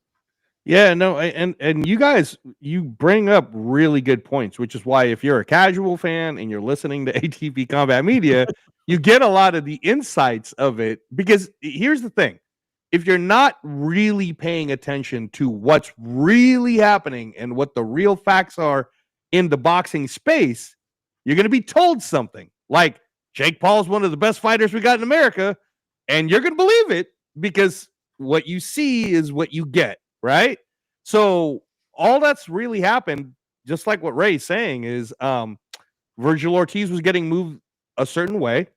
Oscar De La Hoya is a very popular figure in the sport of boxing, but also just in regular pop culture. Right. A lot of people, especially within the age demographic that watch boxing, know exactly who Oscar De La Hoya is. Yeah. So, so if Oscar De La Hoya is telling you that Virgil Ortiz is the man and you're not doing really your research, and resume's better, and he fought this. Look, man, in the boxing space, unlike in the UFC, unlike in MMA, every single promoter, manager, they match make their fighters a certain way in order for them to get to a certain goal. And the end point of the goal for not necessarily the fighter, but the handlers of the fighter is to make the absolute most money they can off of said fighter before the fighter is done, before they're at their last legs and they're finished, right? The fighter who's the athlete, that if that person is the real deal, their only goal is to be the best in the world. That's what drives them, right? What drives them is to be the best in the world. That's why Gervonta Davis ain't going to make it to the Hall of Fame, at least not in our books, because he never really wanted to be the best in the world, right? I believe Virgil Ortiz does believe he can be the best in the world. So I say that to say that if the argument for anyone is, well, Virgil Ortiz has a better resume, okay, just like what Ray's talking about. Boots Ennis has 11 more fights than Virgil Ortiz. He has far more many knockouts than Virgil Ortiz. He, he's bigger, he's taller, he's faster. He in his development stage of 35 fights, we have now watched a young man become lefty, righty, jabbing, power, inside fighting, outside fighting, uppercuts, timing. Like, if you were trying to actually be the manager of a fighter and build them the right way, and you were lucky enough that at 27, I think 27 years old, you already somehow got him 35 fights. He's undefeated with 31 knockouts. No one, Clay, wants to fight Boots Ennis. Right. Nobody. Because as I've said, even 2 years ago, I said to the Raider Nation and my friends, I'm like, listen to me. You guys don't watch enough boxing, but I'm telling you right now, if you grew up and you loved Roy Jones Jr., Gerard Boots Ennis is your guy. He is the next Roy Jones Jr. He's going to dominate everybody, and it's the eye test, Clay. It's just the eye test, man. So I don't care. Shout out to that. I'm glad you're bringing that up, man. But go ahead. Yeah, the eye test. So, I want to know how much weight that holds in comparison to the resume, the triangle theory, right? At what point? I think both these guys are at a point in their career where we can throw shots at their resumes to a degree. Granted, Virgil Right. Ortiz's last 3 fights were the fights that they were against on paper, the fighters that Sure. they were. But ultimately, Sure. doesn't it come down to the eye test? Yes, To a it certain comes point we're down having to the this eye test. conversation? Yeah, and I'll give it to the casual fans who are going to get a chance to watch this on replay or listen to ATP Combat Media. I'll give it to you in a casual way so you could understand it. If you're an NFL football fan, so many people thought the Chiefs were going to win last year in the Super Bowl. So many people thought, this is the most dominating team of the decade, except me on a podcast, who I actually said I did a 30-minute reason as to why not only will the Philadelphia Eagles absolutely win the Super Bowl, but they're going to destroy the Chiefs. I predicted what was going to happen on halftime. I almost predicted the exact final outcome in points. And the reason why, Clay and Ray, is the eye test. The eye test showed me that as many wins and as many Super Bowls that the Chiefs might have won up to that point, they were the depleted team. Mm-hmm. The Eagles, on the other hand, had defense, special teams, offense, quarterback who could run, quarterback who could pass, wide receivers, and Saquon Barkley, right? And offensive line. Complete. And that's what I'm saying is, so if you understand that analogy, then you'll understand if you didn't know Boots or Virgil, and I said to you, there's this fighter who's almost damn near 6 feet tall, who easily makes 154 pounds, who can fight on the southpaw, who can fight orthodox. He's got the jab. He can go backwards. He can go forward. He can knock you out with any punch, uppercut, hook, right, overhand. He's learned every single move you could learn in any moves in boxing. And he's only 27 years old. Mm-hmm. Now, there's this other kid who's also undefeated, and he's also 27 years old. This guy's a beast. He's got a 90% knockout ratio, but he's only got 23 fights, so it's 11, 12 less. Yeah, 11 less, right? And he's got this one style that's really tough to beat if he gets to you, right? He's got this one style, and if he gets close enough. But when he doesn't get close enough, there's already been other fights showing that there is some weaknesses in there, right? But I want you, the casual fan, to make an educated decision. Now, based on your fandom, just based on what you see, every fan would go, oh, yeah, the 6 foot tall guy who can do everything is going to destroy this guy. And that's how I see it. And I think that's how Ray sees it. And I think that's how you see it, Clay. It's an eye test thing. Wait, hold on, Ray, before you go, right? Yeah. I want to put this add to this a little bit because the conversation is great, right? And everybody's talking about the resumes. And for me personally, I'll be honest with you, I can throw holes in Jerron Boots Ennis's situation just as much as Virgil. I think both these guys need each other, right? Yeah. I think they're both in a place to where a side should not come up in the conversation. Neither one of these guys have headlined a pay-per-view. Neither one of these guys have been big superstars outside of their state. Virgil, for argument's sake, the show in Texas did not sell as well as people thought it was going to sell. I heard that it was a fraction of the amount of people in there that they were expecting to be in there, right?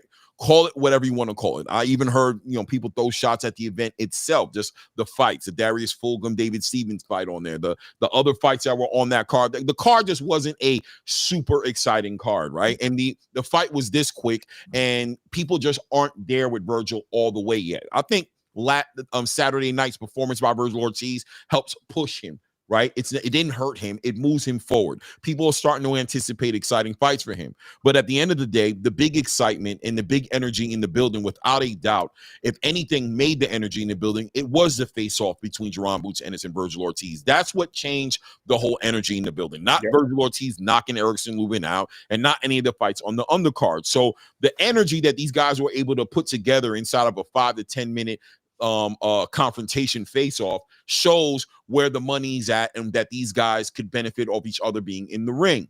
Now, that also being said, the resumes can have shots thrown through them because Virgil has on paper the better fights, but Serhii Bohachuk on paper is a fight that he won, but most people, or a good solid lion's share of the percentage of people believe Virgil lost that fight. Yep. I'll be honest with you. I'm good with it going either way, right? I watched the fight multiple times, and I can see arguments for Virgil to win that fight, and I can definitely see arguments for Bohachuk winning that fight, right?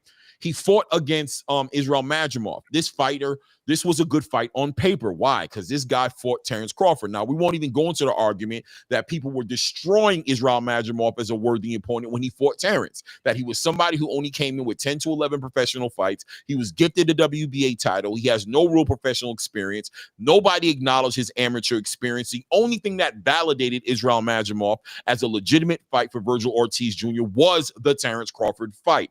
Okay, a fight that he competed in. That being said, going into that fight, Madrimov goes in there with some upper respiratory infection issues that he was trying to heal off of. Hindsight says that interviews have already been done by Madrimov and members of his team who said that they were actually trying to pull Madrimov out of that fight. They were legitimately trying to do it, and Turkey was like, don't do it, because they already had the pressure on them, because Turkey already had to replace an opponent for Shakur. He already had to replace opponents, and they didn't want to be part of that, and they wanted to preserve that relationship. Who wants to see him piss Turkey Al-Sheikh off of? You know what I'm saying? Especially if you don't have a bunch of other options. So, hindsight says that those guys went into that fight compromised, and that the conditioning wasn't there, and therefore the Israel Madrimov that we saw against Terrence Crawford was not the Madrimov we saw against Virgil Ortiz. But I'm not taking that away from Virgil. And also, we saw what happened with Erickson Lubin. And people can argue that, but a lot of people are going to tell you, look, that didn't look like Erickson Lubin. Something was wrong. This man did not move around. He laid on the ropes. By the end of the first round, he was laid up on the ropes. He didn't look like he worked out properly. He's a 10-year, 154-pound career fighter, right?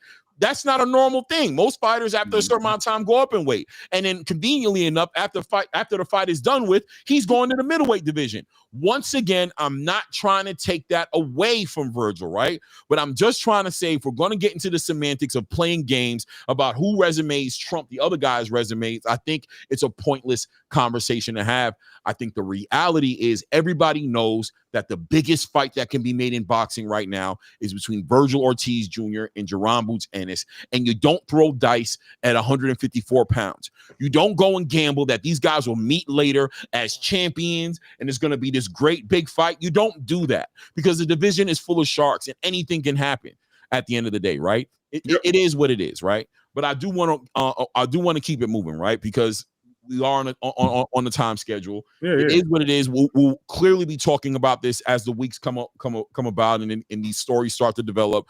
We'll continue. This will be a story every other day we're talking about, right? But at this point right now, I think the politics of the sport are there to trick a fan, like you said, Angelo, to trick a fan, like you said, out of believing something, because somebody will sit there and paint a picture of how one fighter is not worthy of being in the ring with another fighter because he has not done enough in his resume to match. And that's all nonsense.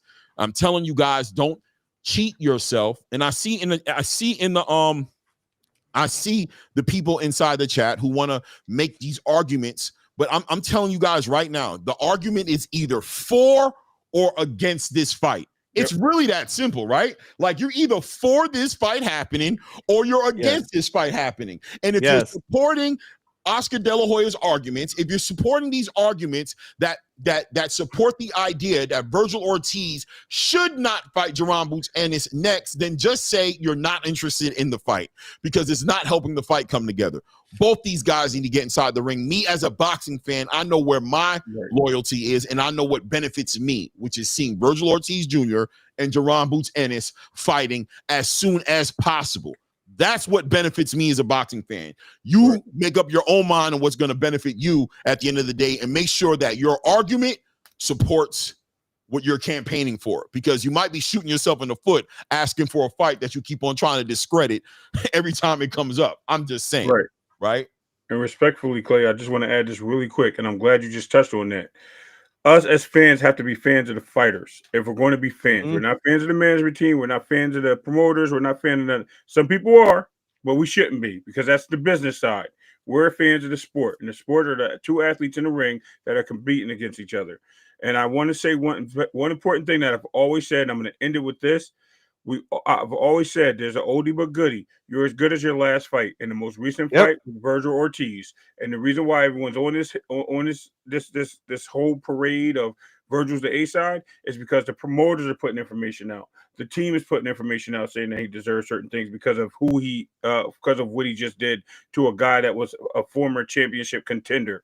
That has nothing to do with what Boots did. Because 2 weeks ago we were claiming that Boots has arrived at 154. Now, what happened to us wanting to see that Boots and Virgil fight? We can't wait to see the Virgil fight so they can get in the ring. They get in the ring with each other, and now we have the other side of the street saying, "Oh well, I'm a fan, and he's the A side, so he deserves more." And this because we are not fans of the sport. We are casuals, and not us, but the people that are saying this are casuals, and they're only rocking with what the promoters say and what the news is that's being chattered, instead of paying attention to what goes on in that ring and what happens with the fighters when they meet in those rings and they call each other out. That's what we need to be promoting, and that's what we need to be standing on. Yeah, it is what it is, man. Well said, man, right? So we'll see what ends up happening, man. We're watching it come together. We'll see how Oscar plays his cards. We'll see what Eddie does. Eddie's already commented and they're already prepared to move on if it needs be. And sometimes you got to have that kind of mindset, right? If the conversation is going to get silly, what's your plan A, what's your plan B, what's your plan C, what's your plan D?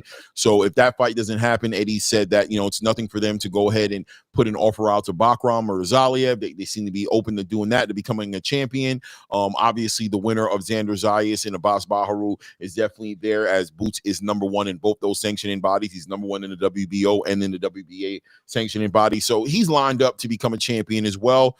If Oscar wants to play the long game, that's up to him. If Virgil co-signs that, then that's what it's going to be. A lot of fans are okay with it, right? And there's a part of me that's okay with it as well, right? Because one thing for sure, two things for certain: what you eat don't make me shit. So if you don't want to give me the fight, you're not going to give me the fight. Exactly. You know what I mean? We're going to go with boxing, and we're going to watch boxing do what it do, and we're going to watch Jerron Boots Ennis do it. But I just want people to be clear.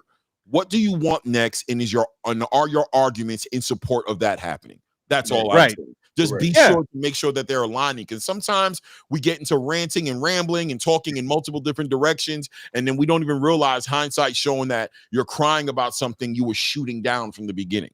You know what I'm saying? You were shooting it down from the beginning. So be clear at what you want and make sure your conversation matches what you want so that you get what you want, because you might be throwing the baby out with the bathwater, trying to discredit one of these fighters, but at the same time thinking that that's going to make a fight. There you go. Right. That might not happen that way. Yeah, and again, Clay, just real quick, if you're a boxing fan, which is what we try to promote here at ATP Combat Media, we're just trying to tell you all we want to see is best versus best, right? So just like to Clay's point, do I care if Oscar and them somehow don't negotiate a fight against Boots? I'm not everybody's trying to get their panties in a bunch. Oh, this, duck, and that. I don't care, because here's what will happen. Boots, who's the number one guy that Eddie Hearn is promoting, will be like, oh, okay, cool. I don't have to think about that fight anymore. So, hey, Josh Kelly, since I'm the one promoting your next fight, which is against Bakram in January, I'm going to give you two options. Same options I gave Giasov against Stanionis. I'm going to give you some step-aside money. Bakram, now you got to go fight Boots for the IBF. That's option number one. Option number two, you can get your ass kicked by Bakram. That's fine, or try your best, or however you want to do it. I'm going to put Boots on the same card, headline Boots, so he's going to be the headliner over the IBF champion against whoever. It doesn't matter, man. Take your pick at the IBF. It could be Agyarko. It could be Samaki. It could be Brandon Adams. It doesn't matter. Right. Because at the end of the day, what's going to happen, y'all? The eye test proves Boots will win in the UK. Bakram will probably beat Josh Kelly. And now you got a bigger fight set up that Turkey would be happy to pay a lot of money for in Riyadh. Bakram versus Boots Ennis. It is what it is.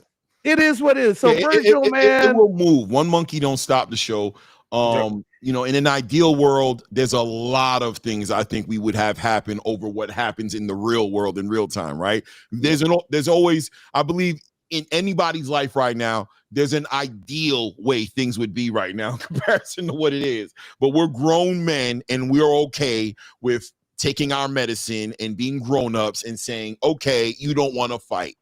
And what are we gonna do then? Oh, worry us. You know, I got over the Javante Tank David Shakur Stevenson fight a long time ago, ladies and gentlemen. You know what I'm saying? When people were pushing it, as soon as Tank said, why, what did that guy do? I said, oh. Okay. Yep. Yep. My advice immediately to Shakur was like, brother, if you don't move on, you might be the biggest fool in the room, bro. You better go find you a William Zepeda, go find you a Tiafimo, go find you a Conor Ben, go find you a somebody, because that guy don't want to fight you. That conversation is done with. So if Golden Boy has made up their mind that this fight is not the next fight that suits their needs the best, and they convince Virgil Ortiz Jr. to move over to greener pastures, then so be it. Jerron Boots Ennis moves in his direction. Virgil Ortiz moves in his direction. Boxing moves on. We will figure it out. You heard? And we'll be okay. The sun will come out, and let's keep it moving.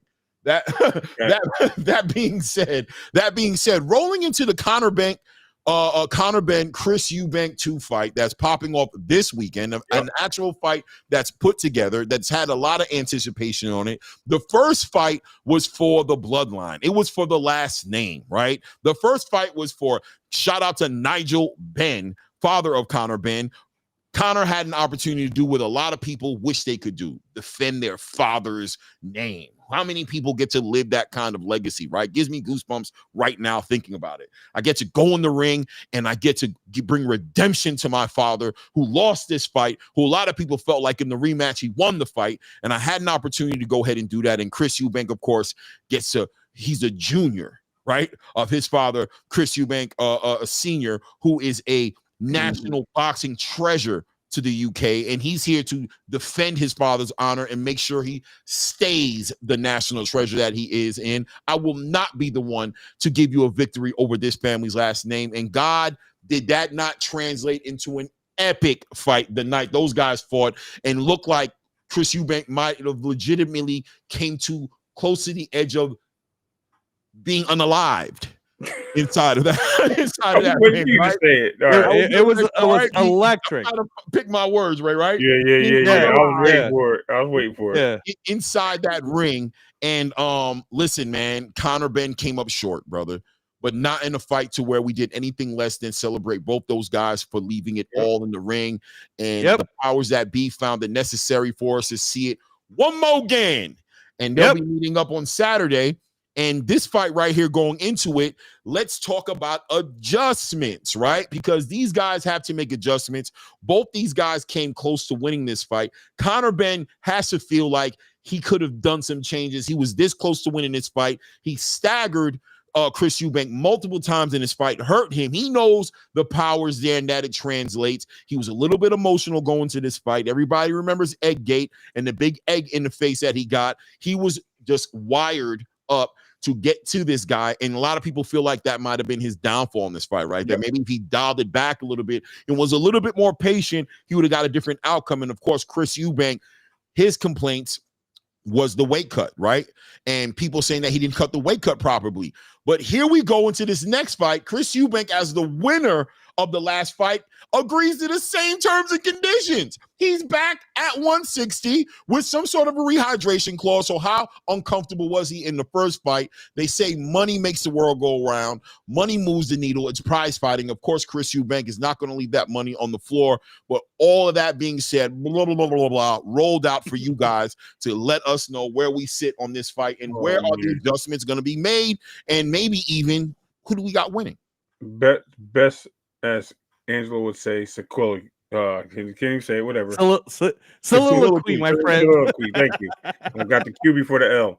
Anyway, best soliloquy that you would ever say, Clay, because you built it up exactly how I would have. Egggate was the start. Egggate set the tone of that fight, and even though we knew that the weight was going to be an issue, I think it's better this time. Like you said, adjustments. The adjustments is Chris Eubanks knew this fight was coming.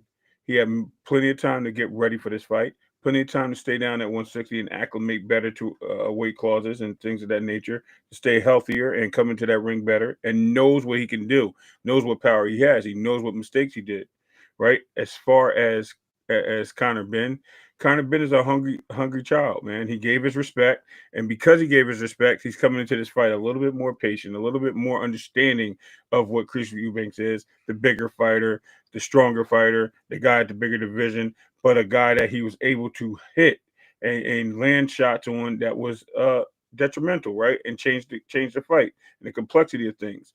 So with that being said, it evens things out. It starts us back at ground zero with these guys. And the reason why it starts us back at ground zero is because now these guys are on equal playing fields. One guy knows that he's in his weight situation. One guy knows that he can't go in there with his head all discombobulated and thinking of other things. And you see the respect is a little bit better now that we had this fight happen. Conor Ben was an undefeated fighter. He was hungry for a belt. He never got the opportunity, but he was also more hungry for legacy, and not legacy we're talking about in boxing, but family legacy. And he wanted to push that legacy to another level, and he kept chasing this fight, and he got what he asked for. And now it's time to turn the table. I still like the fight. I still think it built the fight perfectly. I think this rematch is going to be great. I think actually Chris Eubanks, and I'm not going to give a decision. I'm saying I think Chris Eubanks is there to now answer the bell, answer the call, get in that ring on weight, on time, still play out Eddie Hearns. Of course, he doesn't like Eddie.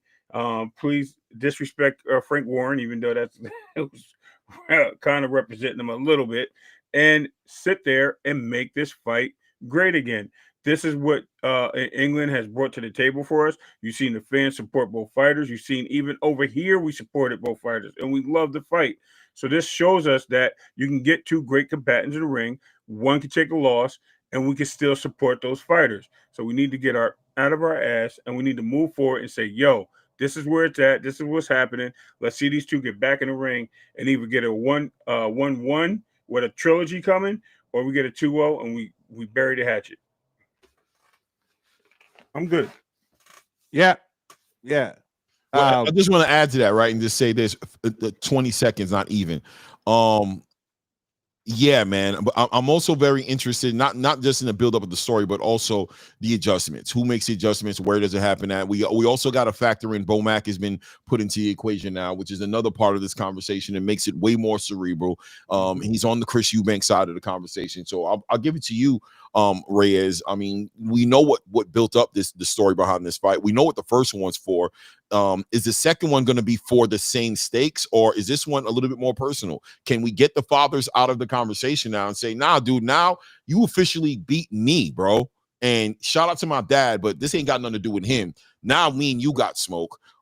We've got issues, and I'm coming here to show and prove something. And Chris Eubank clearly acknowledging wherever he fell short in that first fight to make it as close as he wants. He wants the separation here. He brought Bomac into it. If you could talk about that as well, what Bomac brings to the table, what does that mean for Chris Eubank? And definitely, what do you plan or need to see happen differently in this fight than you did on the last fight?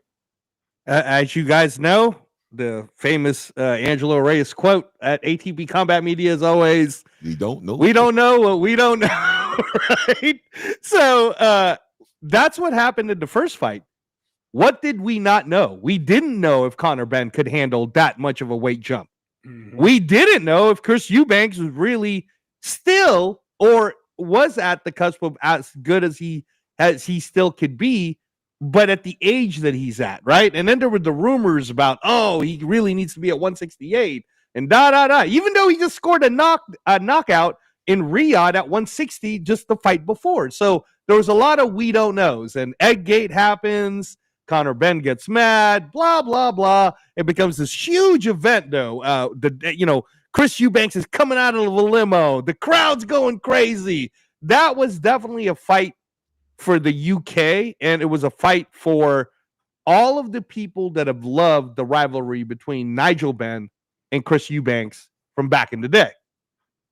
But then we ended up having a fight of the year, candidate at the very least, but could probably win fight of the year, even with all the great fight of the year candidates we've already had this year in 2025.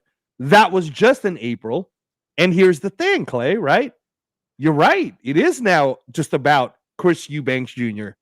and Conor Benn, because now it's weird, but things tend to work out for themselves if you just be patient. Yeah. Remember that this fight was supposed to happen in August, right? And then, this happened, that happened. Oh, I don't know if it's even going to happen. Well, I'm pretty sure that Conor Benn that whole time didn't not train. In fact, I'm pretty sure all it really did was let Conor Benn get bigger and stronger leading up to a November fight. Well, I'm sure between now and then, too, during these weird negotiation times, Chris Eubanks just wasn't joking around. I'm sure he somehow figured out his nutrition and somehow figured out his weight. And on both sides, I'm sure they had their tactical advantages as to why it's now happening. But the good news for us as boxing fans, especially global boxing fans, is we're going to see a fight of the year candidate that happened just earlier this year, right, cap itself off in the same year.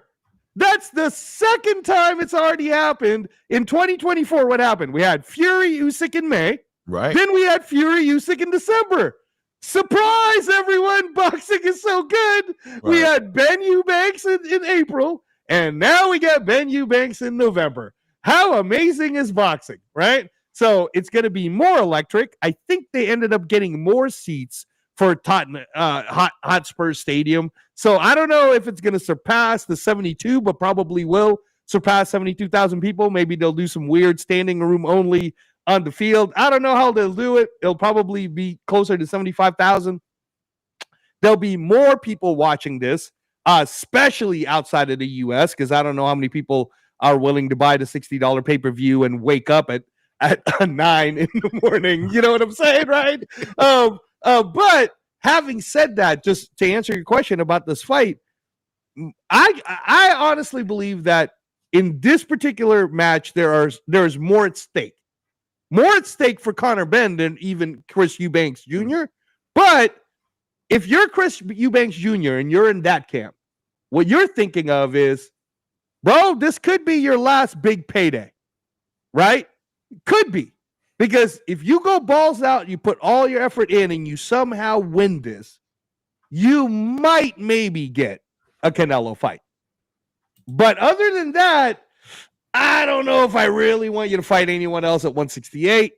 I definitely don't want you to try to drain yourself back down and fight the killers at 160. And other than Terrence Crawford blessing you with a big payday, I don't really see that happening. So if you're in that camp, you're being realistic with your man who's already older, right? He's longer in the tooth. Mm-hmm. If he really can't make that weight, this is like one last hurrah. And one last hurrah on a UK stage, right? Now, if you're Conor Benn, you're the younger guy. But if you're Eddie Hearn, you're letting Conor know, listen, mate, this is it. You beat this guy emphatically. You knock him down. You show us that you are the superstar without the belt. The world is your oyster, man. Shakur wants to fight you. He'll move up to 147 to do it. Boots wants to fight you. Right. Maybe you guys could do that, right? Like it's the lottery for Conor Benn. And it's not like Conor Benn doesn't already make money. And I'll go as far as to say, Clay, that Conor Benn might be the most popular non-world champion boxer in the last 2 years, man. This is insane, right? Yeah, I mean, outside of him, he's in the same conversation as a Ryan Garcia, Joshua, or a Joshua, right? Right. Fighters who just haven't gotten belts, but who cares? They pull in the attention, right? They definitely pull in the attention. So the adjustments will be there as I've spoken. My official prediction, because I know you're already going to ask it, so I'll say it now because we're short on time. I think Conor Benn beats him. I think Conor Benn knocks him down because he almost damn well knocked him down the first time. I think Conor Benn at least gets a knockdown. I don't think it'll be like a stoppage. I think that Bo Mack will do what he does, which is give good strategy to Chris Eubanks. But come on, guys, it's a different car, right? When Bo Mack was driving the Terrence Crawford car at 38, That's a completely different card than Chris Eubanks Jr., man. That's like comparing a Pinto to a Lamborghini, man. It's a different car. So Chris Eubanks will. I'm not being insulting. I'm just saying the difference in talent and levels and mentality, right? Chris Eubanks Jr. is nowhere near the pound for pound legacy mentality as Terrence Crawford is. He doesn't have the same work ethic that Terrence Crawford has. So all Bomac did was get himself a nice payday to jump in a Pinto, right? And see how far he could race this Pinto against Conor Benn, right? So what we're just gonna find out how well it goes. So, but I do believe Chris Eubanks Jr. will end up losing, and then he'll probably say he's retiring. That's It'll my be a good time. If he loses this fight, it definitely will speak. I think that would be a good idea for him to consider that. But also, right, and I love it, right? I love the breakdown and everything like that. And I don't know who I got win this fight. Probably, I'll be honest with you, I'm probably leaning towards Chris Eubanks to win this fight. And I'm going to tell you why, right? I think the intangible will be Bomac in this fight, right? This is a classic fighter against the boxer style matchmaking, which is what makes the fight so exciting, right? Because here you have Conor Benn trying to drag Chris Eubank into a fight, and you have Chris Eubank, who arguably has the higher pedigree in boxing and who could slow this fight down, and it's expected to work behind his jab, box, and tame, be the matador as the bull Conor Benn is trying to overwhelm him with pressure, with power, and things of that nature. So it makes the fight interesting. I see people in the chat speaking to the idea of the fight not being interesting because these guys are not championship level, top tier level fighters in their eyes. But the great thing about this fight is that they're in the ring with each other. They got a country behind them. They said they got a country behind them. Yeah, well, they got a country behind them, and the caliber of fighter that they are makes this fight a super competitive fight because they're both arguably around the same place, stylistically. Like when we saw Lester Martinez fight against Christian and Billy, what made that fight so crazy?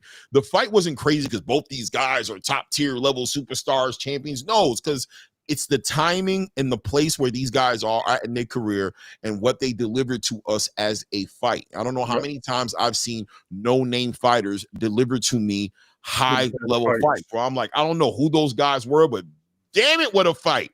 That was amazing. And that's what Conor Benn and Chris Eubanks bring to the table, is that there's so much behind them as far as the country, as far as the legacy, as far as their father, as far as their own egos and the chips on their shoulders about this fight, that it makes the fight that much more interesting. And that being said, I am leaning towards Chris Eubanks in the fight, and I do think that Bomac is going to be the X factor. I think Bomac's going to be able to show Chris Eubanks, and I think he has the aptitude to wrap his mind around the idea, and I think Bomac also understands the whole entire theory behind the Pinto. I think he understands how to deal with that. Like, I'm not going to have you running like a Corvette or a Lamborghini. I'm not giving you that game plan. I'm going to give you something inside of the parameters of what I know you can do. And I promise to give you a strategy that I believe is going to be effective in this particular fight against Conor Benn. I think Conor Benn comes into the ring with clear shortcomings. Pedigree-wise, height-wise, reach-wise, right? Patience-wise, he gets caught up. If you hit Conor Benn the right way, you will set him off and he will come back for his lick. He can lose control in that ring very quickly. Although he's very explosive, I love his punch combinations. He gives me Mike Tyson energy with his punch combinations. It's so crisp and hard and pause, right? And violent when he turns it on. That, listen, get yourself together and put your seatbelt on because this ride might be a rocky ride. But I think Chris Eubank has the ability to tame some of that, right? And win the lion's share of 12 rounds of boxing against Conor Benn. I think Bomac can get him there, right? I think it's going to be a great fight. I think you're going to see Chris Eubank slow this fight down a lot more than the last time. That's going to be the key to success for Chris Eubank. Slow this mamma jamma down. Don't let this guy drag you into a rock'em sock'em fight. Don't sit there and just swing for the damn fences with him. No, you have the ability. Use your footwork. Use your reach. Walk him into shots. Allow him to do what he does, and it will make much easier what you need to do if you're patient enough to sit there and allow it to come to you. And I think that's what we're going to see in this fight. I do think we're going to see a better Conor Ben than we did last time. And I believe we're going to see a better Chris Eubank than we did the last time. But when it's all said and done, I think after 12 rounds with each other, both these fighters have felt each other out to a certain degree, and they both kind of are anticipating what they're going to see when they get in the ring the next time.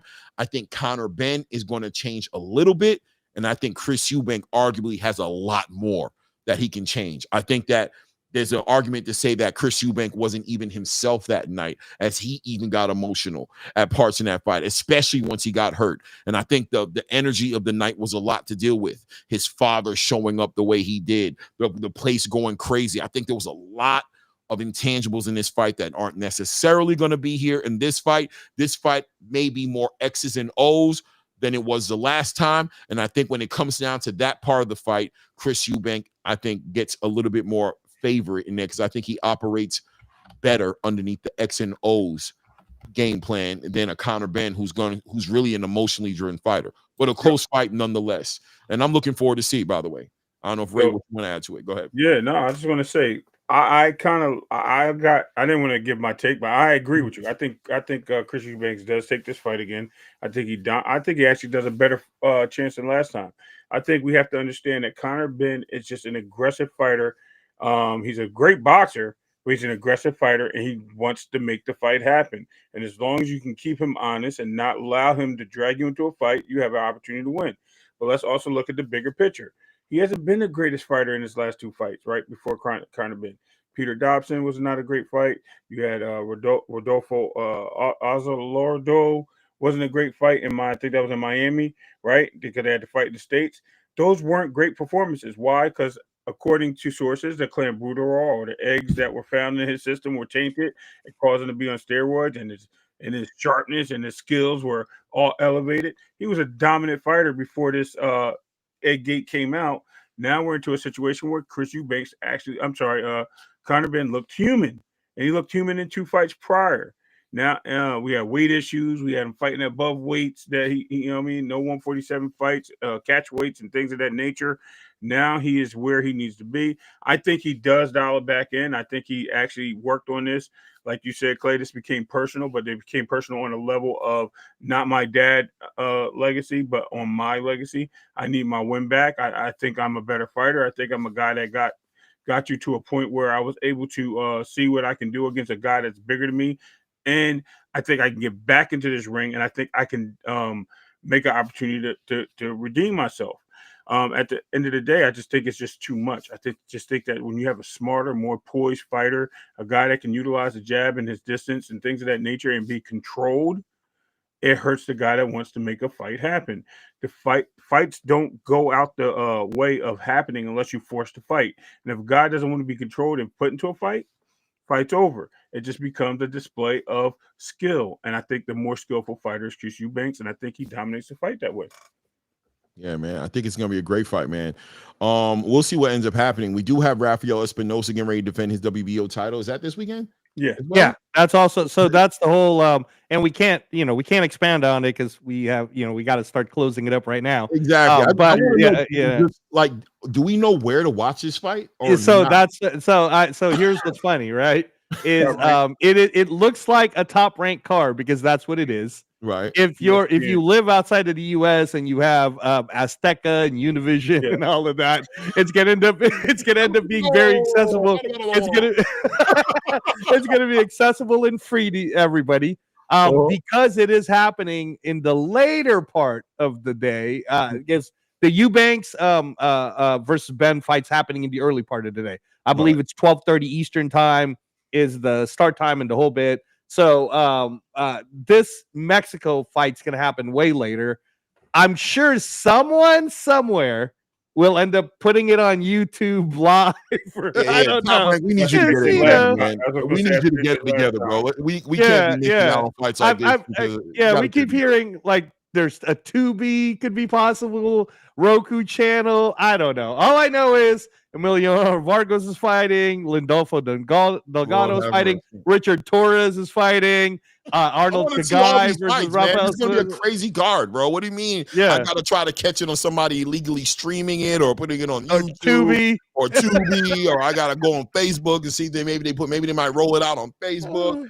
I need these guys to get it together, Reyes. I need Top Rank to figure this out sooner rather than later, man. Well, hopefully on the next episode, Clay, we can open up that subject that you and I have talked about before, which is with Turkey basically not doing his promise, which is giving free boxing to everyone. And this is a real subject because telling us that we now have to pay $45 a month or $450 for the year, however you want to say it, was not your promise, man.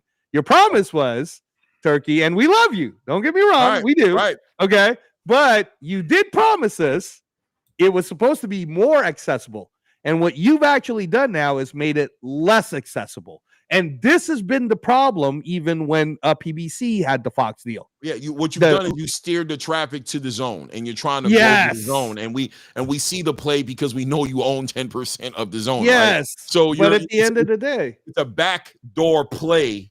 Yes, and we see it. But I agree, and we might even be able to go later on this evening because it turns out I don't got to go in. Okay, but, and it's just a whole subject on its own. That's what I'm saying.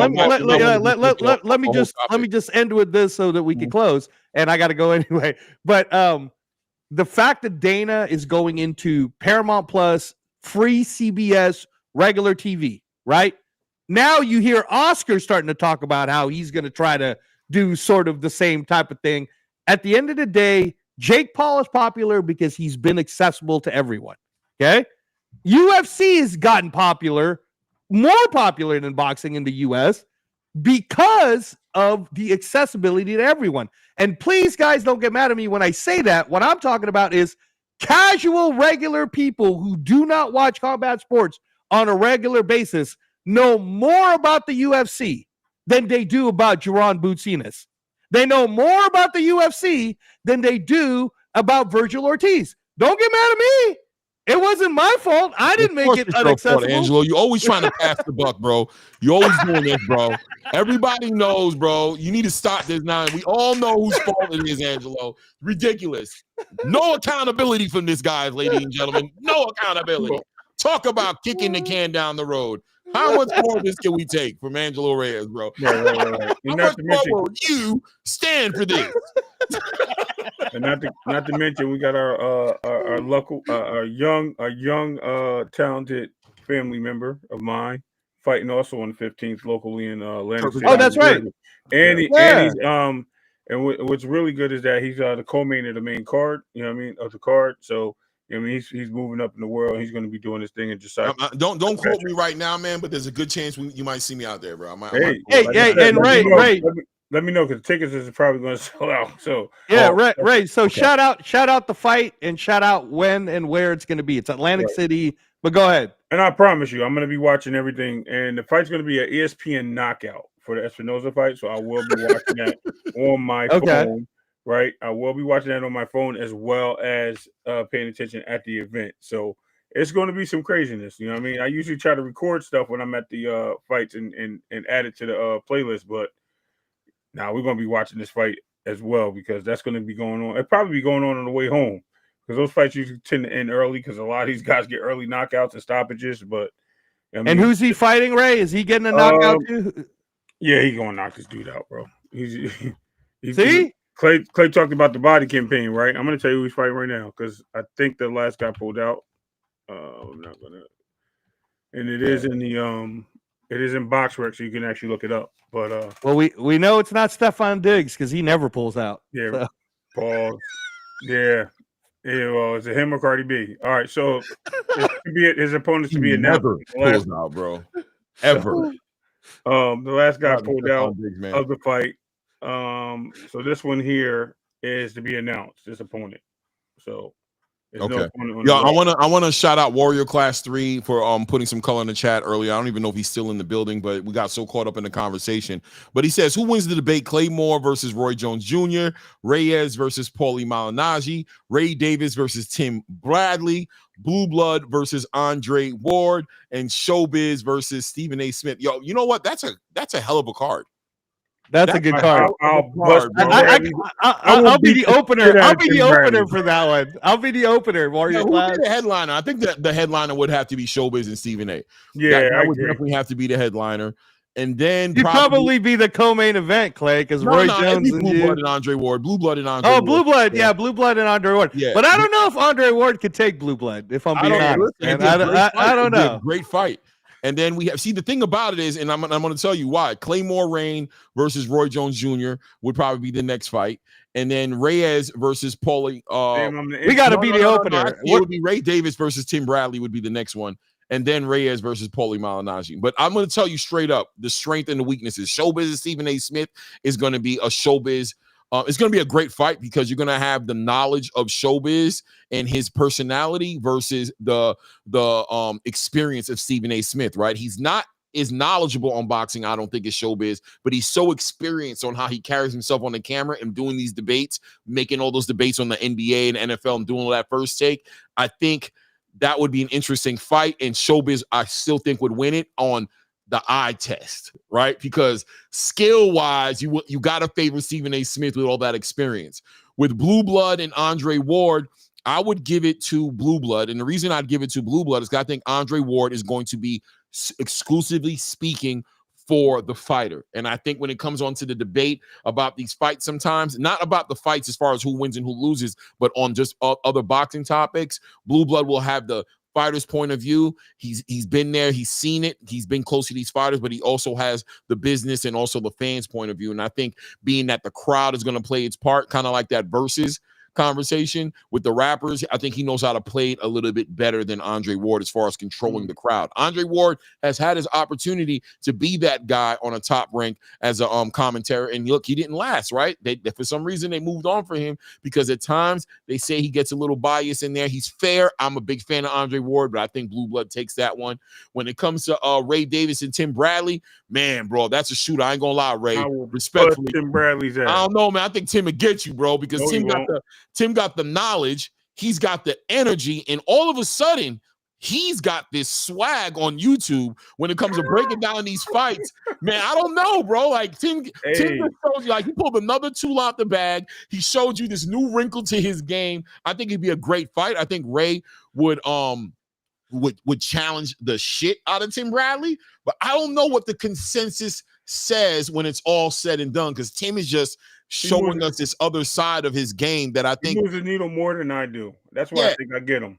And I think Tim Bradley has been restricted a little bit with Top Rank talking and speaking. He's always had to think about the bigger picture. He's had to make sure he held Top Rank at a high level. Nah, this dude is just like a wild animal, bro. You don't give a damn, bro. Like he's straight up telling Virgil Ortiz he don't want to get in the ring with no Jerron Boots Ennis. I don't think he would have talked like that 2 years ago. You know what I'm saying? It is what it is.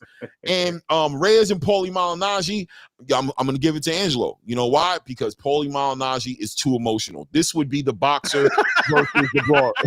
This would be the boxer versus the brawler, and Paulie be trying to turn this into a fight the whole time, and Angelo will be killing him with that. Well, I don't know what to tell you. You don't hate me. Don't kill the messenger. He'd be killing him with those facts. Paulie would be just ultimately at the end of it. I think Paulie would be like, well, you know something? Go fuck yourself. You ain't never boxed anyway, bro. What the fuck am I doing up here? And that'd probably be when he lost it, right? That's probably when he lost the battles, when Angelo's able to push him over that edge, which I don't think would take him long. I think Paulie would lose it just off the strength and not be able to maintain his cool. And me against Roy Jones Jr., great fight, but I'm gonna tell you straight up, Roy Jones Jr. is my favorite fighter of all time. I can tell you right now, my uphill battle would be arguing with somebody who I consider a legend, somebody who I just got so much respect. It'd be so hard for me to argue, but I think I could pull out the victory. I'm just going to be honest. And the reason I think I can pull it out is because Roy Jones Jr. and Andre Ward are very similar. They're very pro fighter. And you know, but I mean, Roy is also super pro legacy, super pro the best fights being made. Andre is kind of pro the fighter getting as much money as he can and getting out and retiring earlier. Roy is super pro that, I think I could get him, but I wouldn't be surprised if Roy Jones beat me as well, because between the amount of respect I have for him, the knowledge he brings to the table, he's one of my favorite commentators of all time. I don't know why he's not right there commentating next to a Max Kellerman or next to none of those guys. He hits the point on so many different cylinders, but it would be an honor to go back and forth with Roy Jones. Off the strength of that, I win one way or the other, whether it's in the experience or in the actual vote of the fans at the end of the debate. I walk away a happy man, period. So I got 1 point to put on this, right? And I think this is the reason why we all win. And you can try to put Tim Bradley, Clay. You trying to make it a brawl. Tim Bradley dance circles around him. But I'm gonna tell you why. Something right now, right? Crazy. They have all commentated fights, right? And Tim Bradley, like you said, he had his hands tied to a point where he had to do certain things to move a certain way. All these guys have had their moments. They have gave their breakdowns. And who gave the worst breakdowns of all these fighters in all these fights? When they always try to say something's going to happen and they actually say things, besides Tarver. Glad he's excluded. But Tarver's a beast too. Yeah. Right. So I think Tim Bradley gets his hands tied because I think he tries to force the winner in fights, and I think that's where he loses to me, because he wants to build on that, on his believability and what he thinks that will bring him to justice on what he would do. I respect Tim. I think Tim, I call him the bobblehead. I think he's a human Funko Pop, which is one of these things right here. You know what I mean? Because his head's so damn big. You know what I mean? But I think he's a human Funko Pop. But yeah, I think I get Tim Bradley, bro. I think he'll try to out-talk me. He'll try to throw things out there to like question me. Never have a chance, bro. Because I'm going to let him set himself up, and then I'm going to destroy him and walk him to that puddle that turns into a pond. And I believe Ray. I'm telling you guys right now, Ray dead ass. He's not playing no games. And I wouldn't be shocked. I'd be super proud of Ray for getting that victory. I don't know, and I think I stated my statement by saying I don't know, man. You know what I mean? Because Ray is a very super knowledgeable person, but I'm just acknowledging that all of a sudden, Tim Bradley is a terror out here in these YouTube streets. He's had this second calling to where it's like, where these guys has been crazy. They let the leash off him, Clay. So Clay, I know I was just gonna say, I hope it didn't mess it up because we went over a little over the 2 hours. I'm good until, to be honest with you, I'm good under 3. I read the Bible. Oh, okay, you read the bylaws. I do have to go, and the last thing I'll just say, and thank you for that warrior class. Lots of respect for Fali Malignaggi. I've actually had not only just the debates, but one-on-one conversation debates with him. Pauly's brain goes a million miles a minute. Yeah. I love him, by the way. He's so smart, but he gets he's so and that's and it would be, and if me and Pauly did have to do a debate, depending on the subject, he is so smart that the only way for me to beat him is just like the way you said, Clay. I'd have to let him throw all these punches and get to a point where he gets a little emotional. It's got to be like Ali Foreman, man. I got to just let him keep punching and punching and punching. And then eventually I'll be like, aha, you're mad, man. There it goes. He's doing the stanky leg. I got him doing the stanky leg. He got 40 feet coming. Here comes the closer, baby. Yeah. But if Pauly can keep his control, he would be very difficult to do a debate because he is very intelligent, and he knows his facts, and he pulls it off the top of his head too. So at times where he could mess up is when he doesn't have the exact, but most of the time he has it in his head already.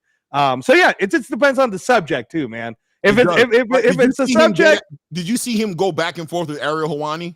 I saw a little bit of that. Won that, right? Like Ariel. Yeah. Well, that's what I mean. Is that you gotta, just gotta be cool, man. Just got emotional. Are you done? Prove that. Yeah. No. But again, I want to make sure I say it because I gotta go. But me and Pauly, we're cool, man. Pauly, if you're listening to this, we're cool, bro. If we ever do a debate. Again, if you could keep your cool, you would probably most likely beat me. But if I get you, bro, it'll be because you lost your cool. Oh yeah, we're definitely going in. You might get an egg. Paulie might get an egg on the side of his head at the press conference. He might get an egg. But all right, guys. Afterwards, but I got to get you in your feelings, bro. Make sure you fighting up emotions, baby. It is what it is. Hey, thanks, guys. Thanks, Clay. Thanks, Ray. I'll see you guys later. Maybe tonight. Let me know, Clay. Let me know. I'm thinking about. I'm off tonight. I'm gonna reach out because I think we might do that. I think it's a great topic, man. We might talk about it. All right, cool. Thanks, guys. All right, man. Salute, bro. Yeah, man. Great show, Ray. Another one in the bag. You know what I'm saying? Great conversations today. Boxing is in a great space going into this weekend with some of these fights this weekend. I don't know if you're going to be available for later or not. Yeah, I'm off tonight. Oh, perfect. I was going to reach out to you as soon as this closes up and call you and find out for sure, right? But I didn't know if you want to communicate that on the show or not. But yeah, that'll be another topic we get into. Great show today, man. I liked it, man. I really did like it. Everybody who's in the building, take a moment to hit the like button if you haven't done it, man. Help support the channel. Tell a friend and tell a friend. If you haven't subscribed to the channel, subscribe to the channel. Great topics today. Great engagement from the community. Matter of fact, tonight we're probably going to do this show. We will open the panel up tonight. We didn't do it today because I'm trying to cover all these topics, and I want to stay inside of a time frame. I'm about done with these marathon shows that that we've been running for the 4 or 5 hours, and it seems the only solution is to carry it the way that I'm carrying it right now. But the show tonight will be an open platform show. We'll do like 30, 40 minutes, you know what I'm saying, to allow the usual suspects to speak their mind, but we'll open the panel up and definitely get to engaging with the community. So if you wanted to engage today and you found yourself not being able to, tonight's show, stop by. We'll be talking about everything, man. We can revisit topics we talked about today. If you guys want to bring those topics back up, that'll be there to happen, man. I salute to everybody, man. Ray, you want to close them out and tell them anything? Yeah, man. Edward Torres, if you're listening, please jump up. I would love to hear some of your takes because I was reading some of your information. I know you and Blaze got to a little conversation. That'd be a great thing to talk about because that's information. That's what we do, man. And so if we do tap in, you know what I mean, anybody else, like Clay said, you know what I mean, get your points across. Let's do it. It was nothing crazy, Clay. We were just talking boxing. No, I was reading some of it. I know Edward Torres, he was basically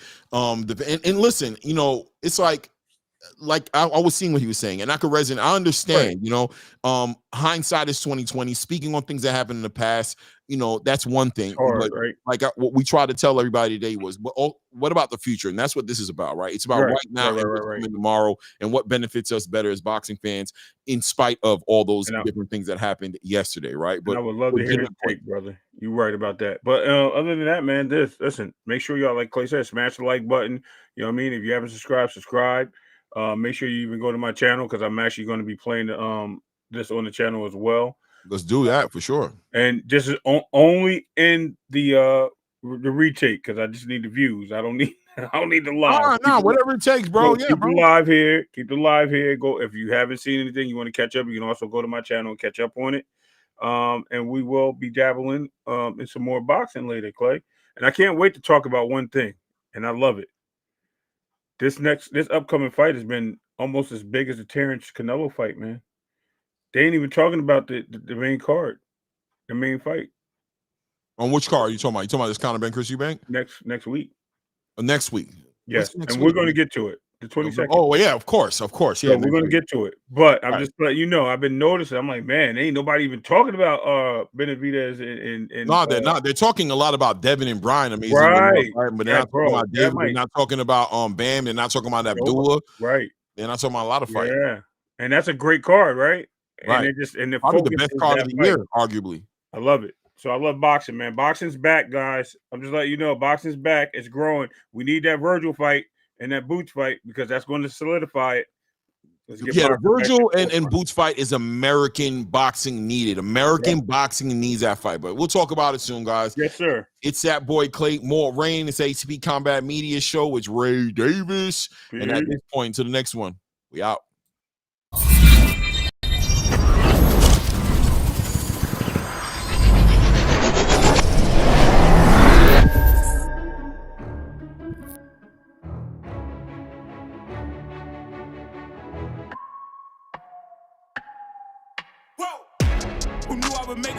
They hated, they never believe me. Yeah, I would never drop the ball. I know I make it look easy. Yeah, Mayweather with the defense. I don't care what a critic got to say. I got them picking up the pieces. That to me, you really playing with your life. I'm about to come and run it all back. I'm the new era, about to snap back. You ain't fitting for it, cause you all care. shoot my shot, wait, hold up. I'm really about to run this go up. You know it's all net when it go up. Ain't got no other plans, you don't need to understand, ayy. We on overtime, you don't need to understand, ayy. You just show them how to do it.